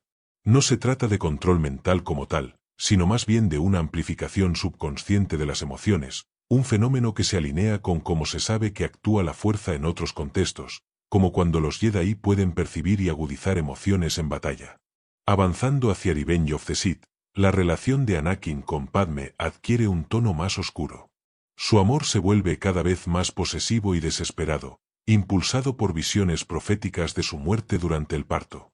El miedo de Anakin a perder a Padme lo consume, empujándolo aún más por el camino del lado oscuro. La teoría sugiere que durante este periodo, el uso subconsciente de la fuerza por parte de Anakin se vuelve aún más potente, impulsado por su creciente miedo y oscuridad. A medida que se intensifica la agitación interna de Anakin, también podría intensificarse su influencia involuntaria sobre Padme. El propio comportamiento de Padme en Revenge of the Sith plantea preguntas que se alinean con esta teoría. Ella continúa apoyando a Anakin incluso cuando él se vuelve más errático y fuera de control. Está al tanto de sus acciones brutales contra los Tusken Raiders en Attack of the Clones, y aunque esta revelación la perturba, no rompe su relación. En Revenge of the Sith, el compromiso de Padme con Anakin permanece firme a pesar de que es consciente de su creciente oscuridad. La teoría sugiere que su amor inquebrantable podría haber sido al menos parcialmente el resultado de la influencia subconsciente de Anakin, que la mantenía emocionalmente atada a él incluso cuando su comportamiento se volvía cada vez más peligroso. Uno de los aspectos más convincentes de esta teoría es cómo replantea el acto final de Revenge of the Sith. La muerte de Padme, descrita por los droides médicos como resultado de haber perdido la voluntad de vivir, siempre ha sido controvertida entre los fanáticos. ¿Cómo pudo una personaje tan fuerte simplemente rendirse? La teoría ofrece una explicación: la influencia subconsciente de Anakin mediante la fuerza, junto con su caída al lado oscuro, pudo haber tenido un efecto drenante sobre la fuerza vital de Padme. Así como se teoriza que Palpatine drenó la vida de Padme para sostener a Darth Vader, la propia agitación interna de Anakin podría haber contribuido a su fallecimiento, aunque de manera no intencional. Su desesperación por controlar el destino de Padme y mantenerla con vida podría haber tenido el efecto contrario, provocando justamente el desenlace que más temía.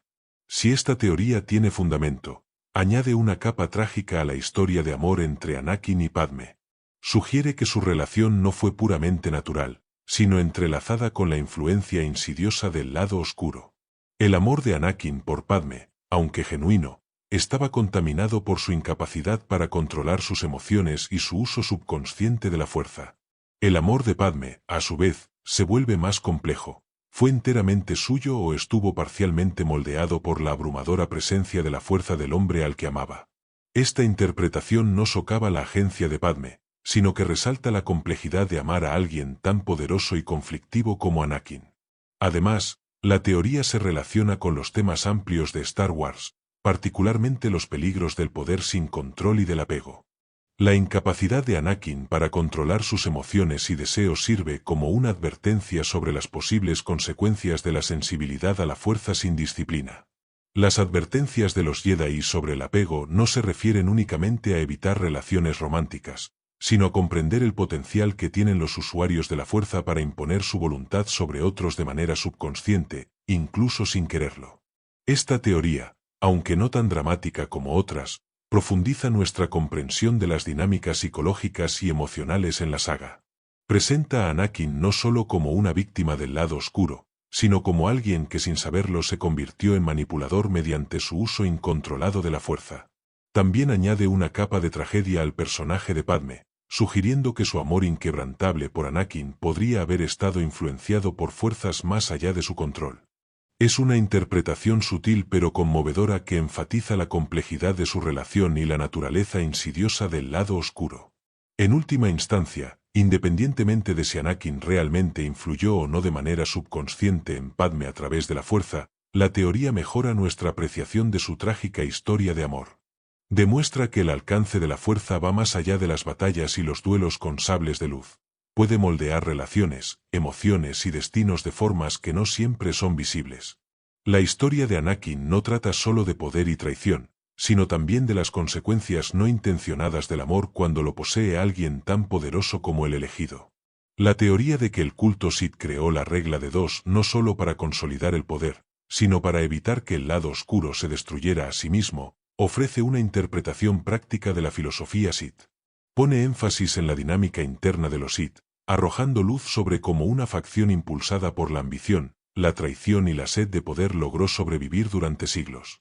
Aunque puede que carezca de los giros dramáticos que se encuentran en teorías como la de que Palpatine creó a Anakin o la de que Yoda se retiró estratégicamente, ofrece una mirada convincente a la estrategia de supervivencia de los Sith, una que tiene tanto que ver con la autoconservación como con dominar la galaxia. Para entender esta teoría, primero debemos considerar que es realmente la regla de dos. Establecida por Darth Bane aproximadamente 1000 años antes de los eventos de The Phantom Menace, la regla de dos dicta que solo debe haber dos Sith, un maestro que encarne el poder y un aprendiz que lo desee. El objetivo es asegurar que la fuerza de los Sith esté concentrada y que sus inevitables luchas internas por el poder se minimicen. En la superficie, es una estrategia para mantener el secreto y evitar ser detectados por los Jedi. Pero esta teoría sugiere que la regla de dos no se trataba solo de esconderse de los Jedi, sino que era un intento deliberado de frenar las tendencias destructivas inherentes al propio lado oscuro. Los Sith, por naturaleza, están impulsados por la ambición, el poder y la traición. El lado oscuro se alimenta de emociones como la ira, el odio y el miedo, fuerzas que alimentan un deseo constante de dominación entre sus seguidores. Históricamente, la mayor debilidad de los Sith no eran los Jedi, sino sus propios conflictos internos. Antes de la regla de dos, los Sith operaban como una organización más grande, a menudo con muchos señores Sith compitiendo por el control.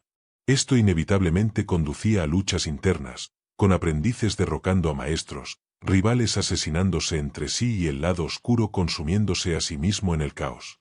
La incapacidad de los Sith para mantener la unidad era su talón de Aquiles, lo que los hacía vulnerables tanto al colapso interno como a la derrota externa a manos de los Jedi.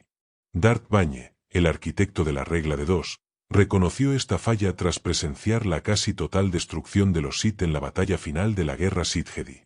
Según esta teoría, Bane comprendió que la naturaleza inherente del lado oscuro siempre llevaría a los Sith hacia la autodestrucción, a menos que se contuviera.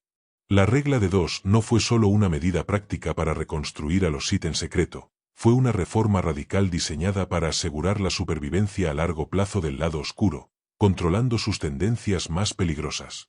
Al limitar el número de Sith a solo 2, Bane creó efectivamente un sistema que obligaba a los Sith a canalizar su ambición y su traición de una manera más enfocada. Bajo la regla de 2, la dinámica maestro-aprendiz se convierte en un ciclo controlado de transferencia de poder. El maestro ostenta la autoridad suprema, representando la culminación del conocimiento y la fuerza Sith, mientras que el aprendiz está impulsado por el deseo de superar al maestro. Esta dinámica permite una evolución gradual, aunque despiadada, del poder Sith, en lugar de un caos sin control. Cuando un aprendiz se vuelve lo suficientemente fuerte como para derrotar al maestro, el ciclo se repite, asegurando que solo los más fuertes sobrevivan y que el poder del lado oscuro se conserve, en lugar de desperdiciarse en guerras internas. Esta interpretación de la regla de dos añade profundidad a la filosofía Sith, sugiriendo que los Sith no son solo megalómanos hambrientos de poder, sino pensadores estratégicos capaces de autorreflexión. La reforma de Darth Bane no fue una retirada, sino una adaptación sofisticada destinada a proteger los intereses a largo plazo de los Sith. Al aceptar que la naturaleza del lado oscuro es inherentemente autodestructiva, la regla de dos de Bane buscaba crear una orden Sith más sostenible. La supervivencia de los Sith no se trataba solo de mantenerse ocultos de los Jedi, sino de evitar que el lado oscuro se consumiera a sí mismo mediante una ambición sin restricciones. Considera la dinámica entre Palpatine, Darth Sidious y Darth Maul, y más tarde entre Palpatine y Darth Vader. La regla de dos es evidente en estas relaciones, con Palpatine siempre manteniendo la ventaja mientras entrena a su aprendiz para que sea poderoso, pero no lo suficiente como para derrocarlo prematuramente. El ciclo de traición es inevitable, pero está controlado, permitiendo a los Sith mantener el poder durante periodos prolongados sin sucumbir a las luchas internas. Incluso la manipulación de Anakin Skywalker por parte de Palpatine refleja los principios de la regla de dos. Anakin es atraído hacia el lado oscuro no solo por su deseo de poder, sino porque Palpatine alimenta cuidadosamente ese deseo, asegurándose de que se alinee con la estrategia a largo plazo de los Sith, en lugar de convertirse en una amenaza incontrolable. La regla de dos también se alinea con el énfasis de los Sith en el secretismo y la manipulación. Al mantener su número limitado, los Sith pueden operar en las sombras, manipulando eventos sin atraer demasiada atención. Este enfoque resultó increíblemente eficaz, ya que los Sith lograron engañar a los Jedi e infiltrarse en los niveles más altos de la República durante el transcurso de un milenio. El enfoque estratégico de la regla de dos en el poder concentrado es lo que permitió a los Sith superar a los Jedi, más numerosos pero menos cohesionados. Aunque esta teoría carece de las revelaciones dramáticas de otras, ofrece una explicación práctica para la resistencia de los Sith. Presenta a los Sith no solo como usuarios impulsivos del lado oscuro, sino como estrategas disciplinados que entendían que su propio poder debía ser gestionado con cuidado.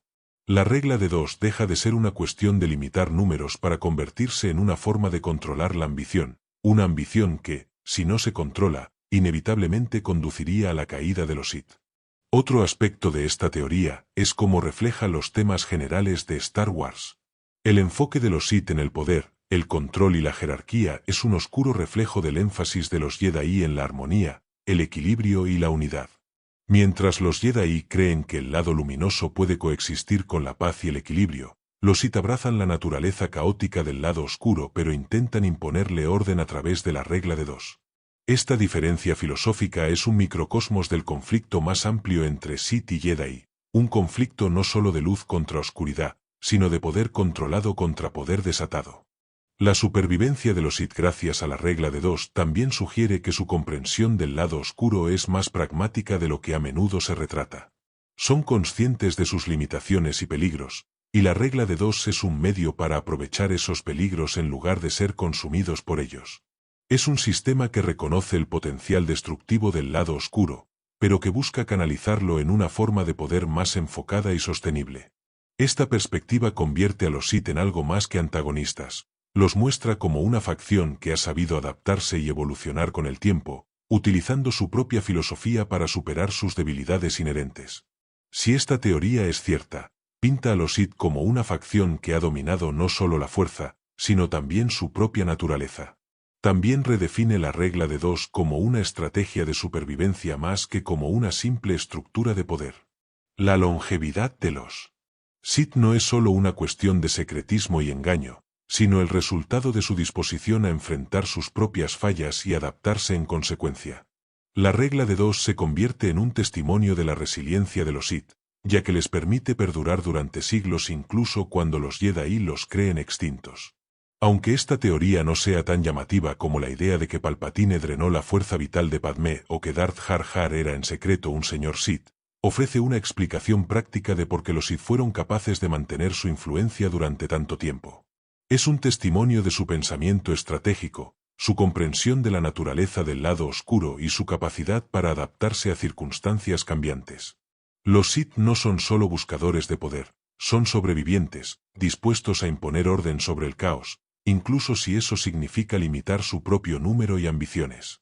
En última instancia, la teoría de que la regla de dos fue creada para evitar que el lado oscuro se destruyera a sí mismo no altera radicalmente la narrativa de Star Wars. No depende de revelaciones dramáticas ni giros impactantes. En cambio, ofrece una interpretación más realista de la filosofía Sith, una que enfatiza la profundidad estratégica de los Sith y su enfoque pragmático hacia el poder. Muestra que los Sith no están impulsados únicamente por la ambición, sino por una comprensión de cómo gestionar esa ambición para asegurar su supervivencia y dominio. La teoría de que la Estrella de la Muerte fue construida no solo como un arma de terror, sino como un medio para que los Sith destruyeran posibles rivales, incluidos otros usuarios del lado oscuro, añade una capa estratégica a su existencia en la saga de Star Wars. Aunque la Estrella de la Muerte se presenta principalmente como una herramienta de miedo y control, esta interpretación sugiere que fue diseñada para proteger el monopolio de los Sith sobre el lado oscuro. Palpatine, siempre el maestro manipulador, podría haber concebido la Estrella de la Muerte como una forma de eliminar tanto al lado luminoso como a cualquier usuario del lado oscuro renegado que pudiera amenazar su dominio absoluto. Esta teoría le da una nueva dimensión narrativa a la Estrella de la Muerte, transformándola de un simple símbolo de tiranía en una salvaguarda calculada de la supremacía Sith. Para entender esta teoría, debemos considerar las motivaciones centrales de los Sith. Los Sith siempre han estado obsesionados con el poder, obtenerlo, mantenerlo y evitar que otros lo arrebaten. Mientras los Jedi buscan coexistir con la fuerza y alcanzar el equilibrio, los Sith están impulsados por el deseo de controlar la fuerza, de doblegarla a su voluntad. Esto los hace inherentemente paranoicos respecto a posibles rivales, incluidos otros seres sensibles a la fuerza que también puedan acceder al lado oscuro. La historia de los Sith está llena de traiciones y puñaladas por la espalda, a menudo entre maestro y aprendiz. La regla de dos fue creada por Darth Bane precisamente para abordar este ciclo autodestructivo, pero la amenaza potencial de Sith renegados o practicantes del lado oscuro seguía siendo una amenaza latente. La Estrella de la Muerte, con su capacidad para destruir planetas, puede verse como una extensión de esta paranoia Sith. En la superficie, el superarma del Imperio parece diseñada para imponer el control del Emperador sobre la galaxia, manteniendo los sistemas rebeldes a raya mediante el terror.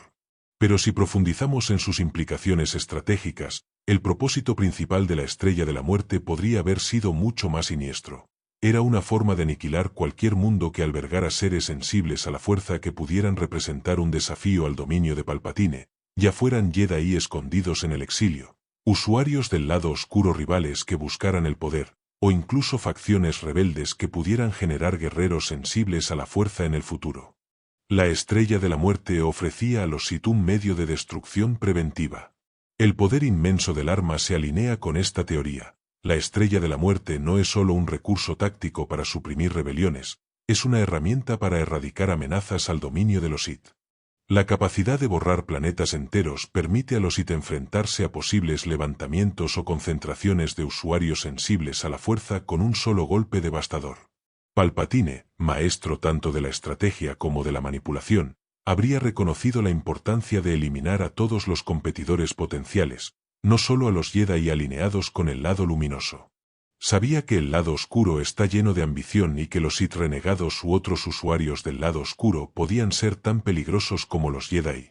Entonces, la Estrella de la Muerte se convierte en un dispositivo no solo de miedo, sino de control preventivo, solidificando la posición inquebrantable de los Sith. Consideremos el uso de cristales Kyber en la construcción del superláser de la Estrella de la Muerte. Los cristales Kyber están profundamente conectados con la fuerza, sirven como núcleo de los sables de luz y como fuente de energía inmensa. Están sintonizados con la fuerza, resonando con las intenciones de su usuario, ya sean del lado luminoso o del oscuro. El hecho de que el Imperio usara estos cristales para alimentar el arma que destruye planetas añade una capa escalofriante al propósito de la superarma. No es solo una maravilla tecnológica, es un arma imbuida con una conexión a la fuerza misma. En cierto sentido, canaliza la energía destructiva del lado oscuro en una forma tangible, convirtiéndola en una extensión del poder Sith. Los Sith siempre han buscado corromper el orden natural para servir a sus fines, y el uso de cristales Kyber en la Estrella de la Muerte refleja esta influencia corruptora, transformando un elemento de la fuerza en un arma de destrucción masiva. La naturaleza despiadada de Palpatine está bien establecida a lo largo de la saga. Se muestra dispuesto a sacrificar a cualquiera, incluso a sus propios aliados, si eso sirve a sus objetivos finales. Lo vemos en cómo manipula la caída de Anakin Skywalker al lado oscuro, solo para luego planear reemplazarlo con Luke Skywalker.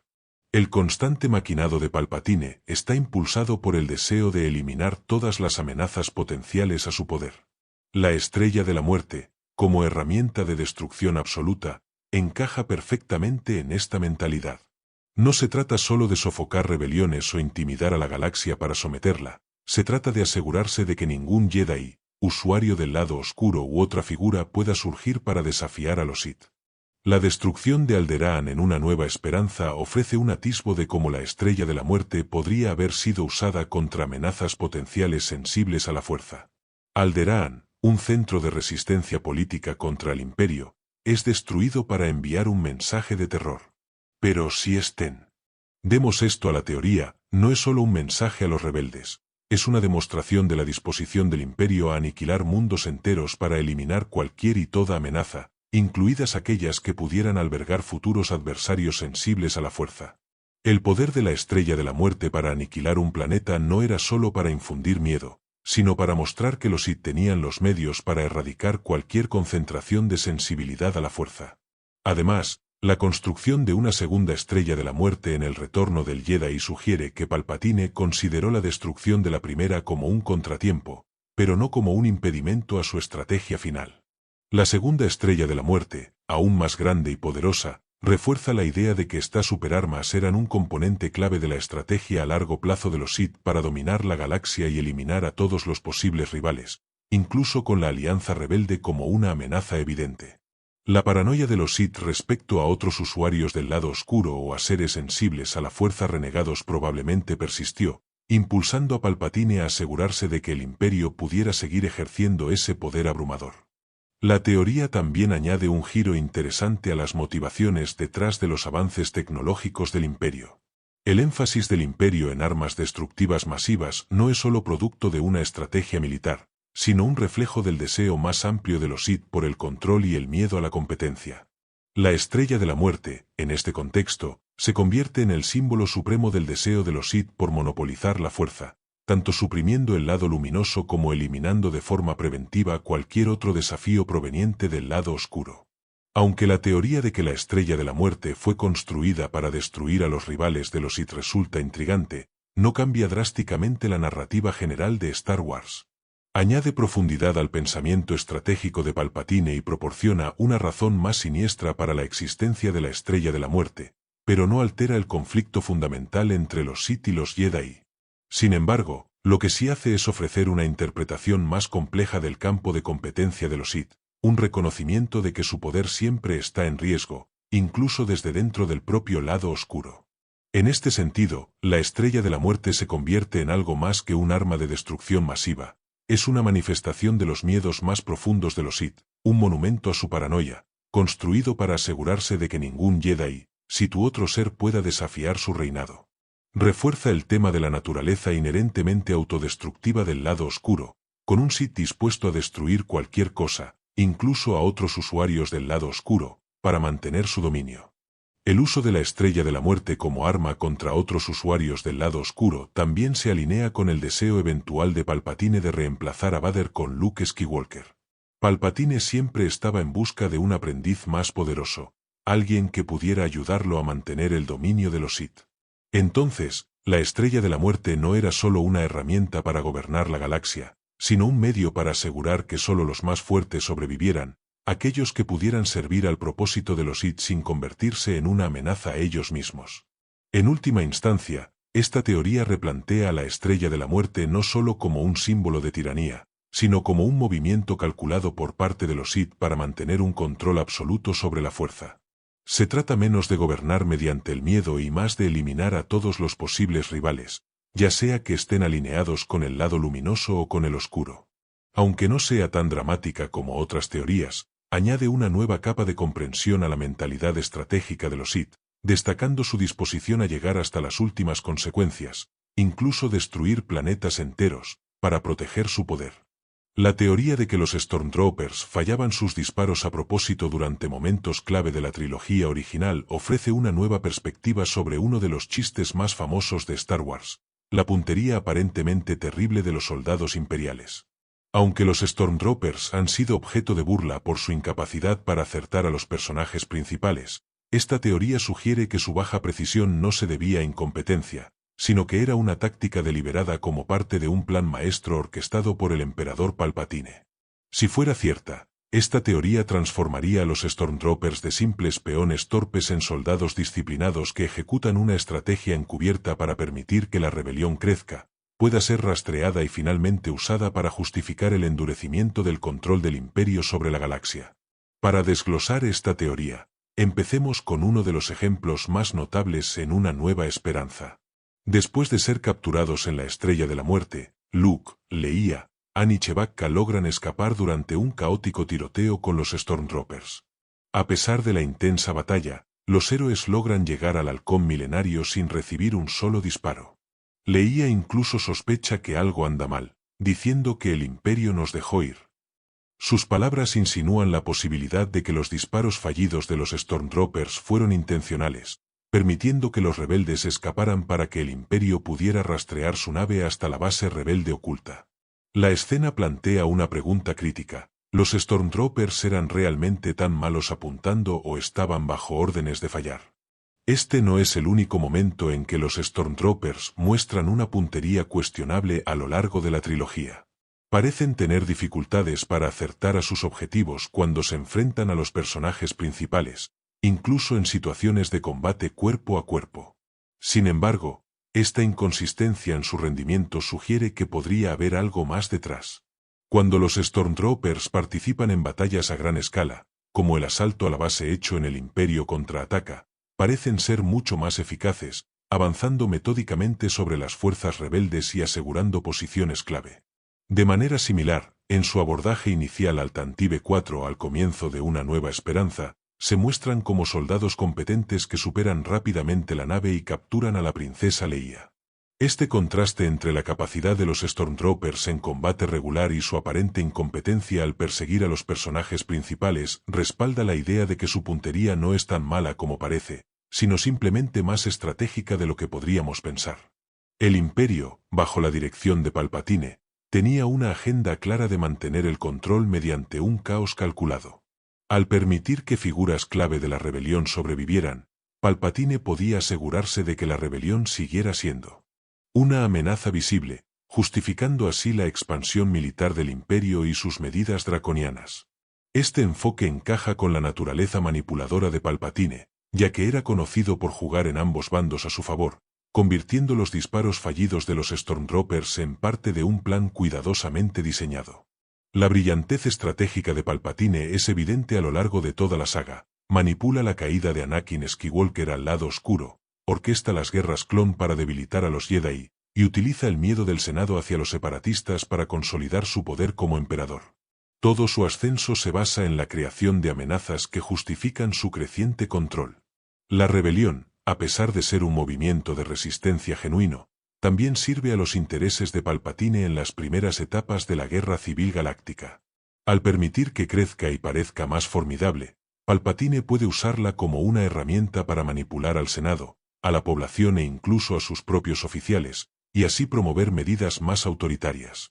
Si los Stormtroopers recibían órdenes de dejar escapar a ciertos rebeldes, sería un ejemplo perfecto de la estrategia de oposición controlada de Palpatine, utilizando a sus enemigos como peones para alcanzar sus objetivos finales. La teoría también añade profundidad al papel de los Stormtroopers en el Imperio.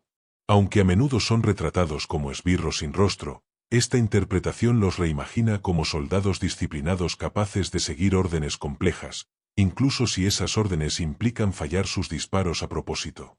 En la jerarquía del Imperio, la lealtad y la obediencia son fundamentales, y los Stormtroopers, como principales ejecutores del dominio imperial, se esperaría que cumplieran las órdenes sin cuestionarlas. Si esas órdenes incluían dejar escapar intencionalmente a ciertos rebeldes para avanzar en los planes de Palpatine, entonces la aparente mala puntería de los Stormtroopers se convierte en una muestra de lealtad y no de incompetencia. Consideremos, por ejemplo, la escena en el Imperio contraataca, cuando el halcón milenario escapa de Hoth. Aunque la persecución del Imperio es implacable, los esfuerzos de los Stormtroopers por capturar la nave fracasan, permitiendo que los héroes escapen. Es posible que Palpatine quisiera que la rebelión se sintiera envalentonada por esa fuga, animándola a reunir sus fuerzas para una batalla mayor, en la que el Imperio podría asestar un golpe más decisivo. En otras palabras, al fallar en momentos críticos, los Stormtroopers podrían haber estado permitiendo que se desarrollara la estrategia más amplia de Palpatine para preparar una derrota más contundente de la rebelión. El ejemplo final viene del retorno del Jedi, durante la batalla de Ende. Los Stormtroopers en la luna boscosa parecen casi cómicamente ineficaces contra los Ewoks, una raza de guerreros primitivos de la Edad de Piedra. Aunque la victoria de los Ewoks suele verse como el triunfo del desvalido, esta teoría sugiere que la incompetencia de los Stormtroopers podría haber sido parte de un esfuerzo deliberado por atraer a la rebelión a una falsa sensación de seguridad. Después de todo, Palpatine permitió que la flota rebelde atacara la segunda estrella de la muerte, sabiendo que la batalla serviría como cebo para atraer a Luke Skywalker. El pobre rendimiento de los Stormtroopers podría verse como parte de esta trampa elaborada, diseñada para hacer que la rebelión creyera que la batalla era ganable, mientras Palpatine ejecutaba su plan para corromper a Luke. Por supuesto, la teoría no se aplica a todas las situaciones. Hay muchas ocasiones en las que los Stormtroopers realmente intentan matar a sus objetivos, como durante la captura de Leia en el Tantive 4, o durante la persecución de los rebeldes que escapan en Ciudad Nube. Pero estos casos pueden verse como excepciones dentro de una estrategia más amplia. En los casos en que Palpatine quería permitir que ciertas figuras clave escaparan, o cuando servía sus planes a largo plazo, la mala puntería de los Stormtroopers cobra más sentido como una maniobra calculada y no como simple falta de habilidad. Si esta teoría es cierta, añade una capa inesperada de profundidad estratégica a la Guerra Civil Galáctica. Sugiere que las derrotas del Imperio no siempre fueron tan simples como parecían, y que incluso los aparentes fracasos de los Stormtroopers formaban parte de un diseño mayor. Redefine el papel de los Stormtroopers en la saga, transformándolos de soldados torpes en agentes de la gran estrategia de Palpatine, dispuestos a dejar escapar a sus objetivos cuando servía a un propósito superior. Sin embargo, esta teoría también tiene algunas limitaciones.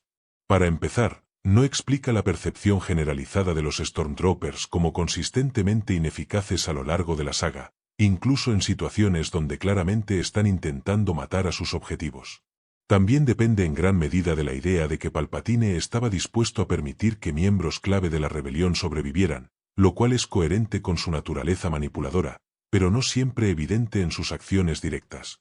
Además, la teoría nos exige creer que los Stormtroopers fueron consistentemente capaces de mantener una fachada de incompetencia, lo cual podría considerarse un poco exagerado dada la naturaleza caótica de muchas batallas. A pesar de estas limitaciones, la teoría ofrece una visión más matizada de los Stormtroopers y de la estrategia del Imperio. Se alinea con el carácter de Palpatine como un maestro manipulador que incluso utilizaba a sus enemigos como herramientas para alcanzar sus objetivos. Aporta un sentido de propósito a las acciones de los Stormtroopers, sugiriendo que sus fallos no siempre fueron accidentales, sino parte de un plan mayor para mantener el control del Imperio sobre la galaxia. Si esta teoría es cierta, cambia la forma en que vemos la guerra civil galáctica. No se trata solo de una batalla directa entre el bien y el mal, sino de un conflicto cuidadosamente orquestado en el que incluso los detalles más pequeños, como los disparos fallidos de los Stormtroopers, formaban parte de un diseño más amplio. Los Stormtroopers, a menudo objeto de burlas, se convierten en piezas clave del plan de Palpatine, ejecutando su voluntad incluso cuando eso significaba permitir que sus objetivos escaparan. Es un recordatorio de que en Star Wars las apariencias engañan, y que incluso las acciones más aparentemente incompetentes pueden tener motivaciones ocultas detrás. A medida que hemos recorrido estas fascinantes y a menudo desconcertantes teorías de Star Wars, queda claro que la galaxia muy lejana encierra mucha más profundidad de la que parece a simple vista. Desde los esquemas manipuladores de Palpatine, que posiblemente se extienden hasta la creación del propio Anakin Skywalker, cada una de estas teorías añade otra capa de intriga a la saga de Star Wars. Nos muestran que lo que vemos en la superficie a menudo oculta verdades más profundas, tanto en los personajes como en la narrativa general. Hemos reimaginado a los Stormtroopers no como simples tiradores torpes, sino como jugadores deliberados dentro de la gran estrategia de Palpatine. Hemos reevaluado cómo la Estrella de la Muerte podría haber sido algo más que una herramienta de terror, un arma diseñada para eliminar amenazas potenciales al dominio absoluto de los Sith. Y hemos explorado cómo personajes queridos como Qui-Gon Jinn y Yoda pueden haber comprendido la fuerza y la profecía de maneras que moldearon el destino mismo de la galaxia, permitiendo conscientemente que los acontecimientos se desarrollaran, incluso si eso significaba tomar decisiones dolorosas. Lo que une a estas teorías es la idea de que Star Wars es una saga construida sobre capas complejas de héroes y villanos cuyas acciones a menudo sirven a un propósito más profundo y oculto. No es solo una batalla entre el bien y el mal, sino un tapiz de elecciones, manipulaciones y consecuencias que se extienden a lo largo de generaciones. La fuerza misma, en su forma misteriosa y siempre presente, se entreteje en estas historias, influyendo en personajes y eventos de maneras tanto sutiles como profundas. Estas teorías, aunque a veces especulativas, ofrecen una nueva lente a través de la cual ver el universo de Star Wars. Nos invitan a cuestionar lo que creemos saber, a reconsiderar las motivaciones detrás de momentos icónicos y a apreciar las mentes estratégicas de personajes como Palpatine, Yoda e incluso Qui-Gon Jinn. Nos recuerdan que en Star Wars nada es lo que parece, y que a veces las respuestas que buscamos están justo debajo de la superficie. Ya seas un fanático acérrimo que ha debatido estas teorías durante años o alguien que las descubre por primera vez, todas demuestran la riqueza de la galaxia creada por George Lucas, un universo lleno de posibilidades infinitas, misterios intrigantes e historias que continúan fascinándonos. Estas teorías muestran que siempre hay más por explorar, más por cuestionar y más por descubrir en las vastas extensiones del mito de Star Wars. Al concluir esta exploración de algunas de las teorías más convincentes de Star Wars, recordamos una verdad clave: la fuerza lo une todo. Y al igual que la fuerza, las historias y teorías que hemos analizado conectan cada aspecto de la saga de maneras que quizás nunca lleguemos a comprender del todo. Pero esa es parte de la magia. En una galaxia tan rica y compleja como la de Star Wars, el viaje para descubrir los significados más profundos, las verdades ocultas y las preguntas sin respuesta es uno que nunca termina realmente. Que la fuerza te acompañe. Siempre.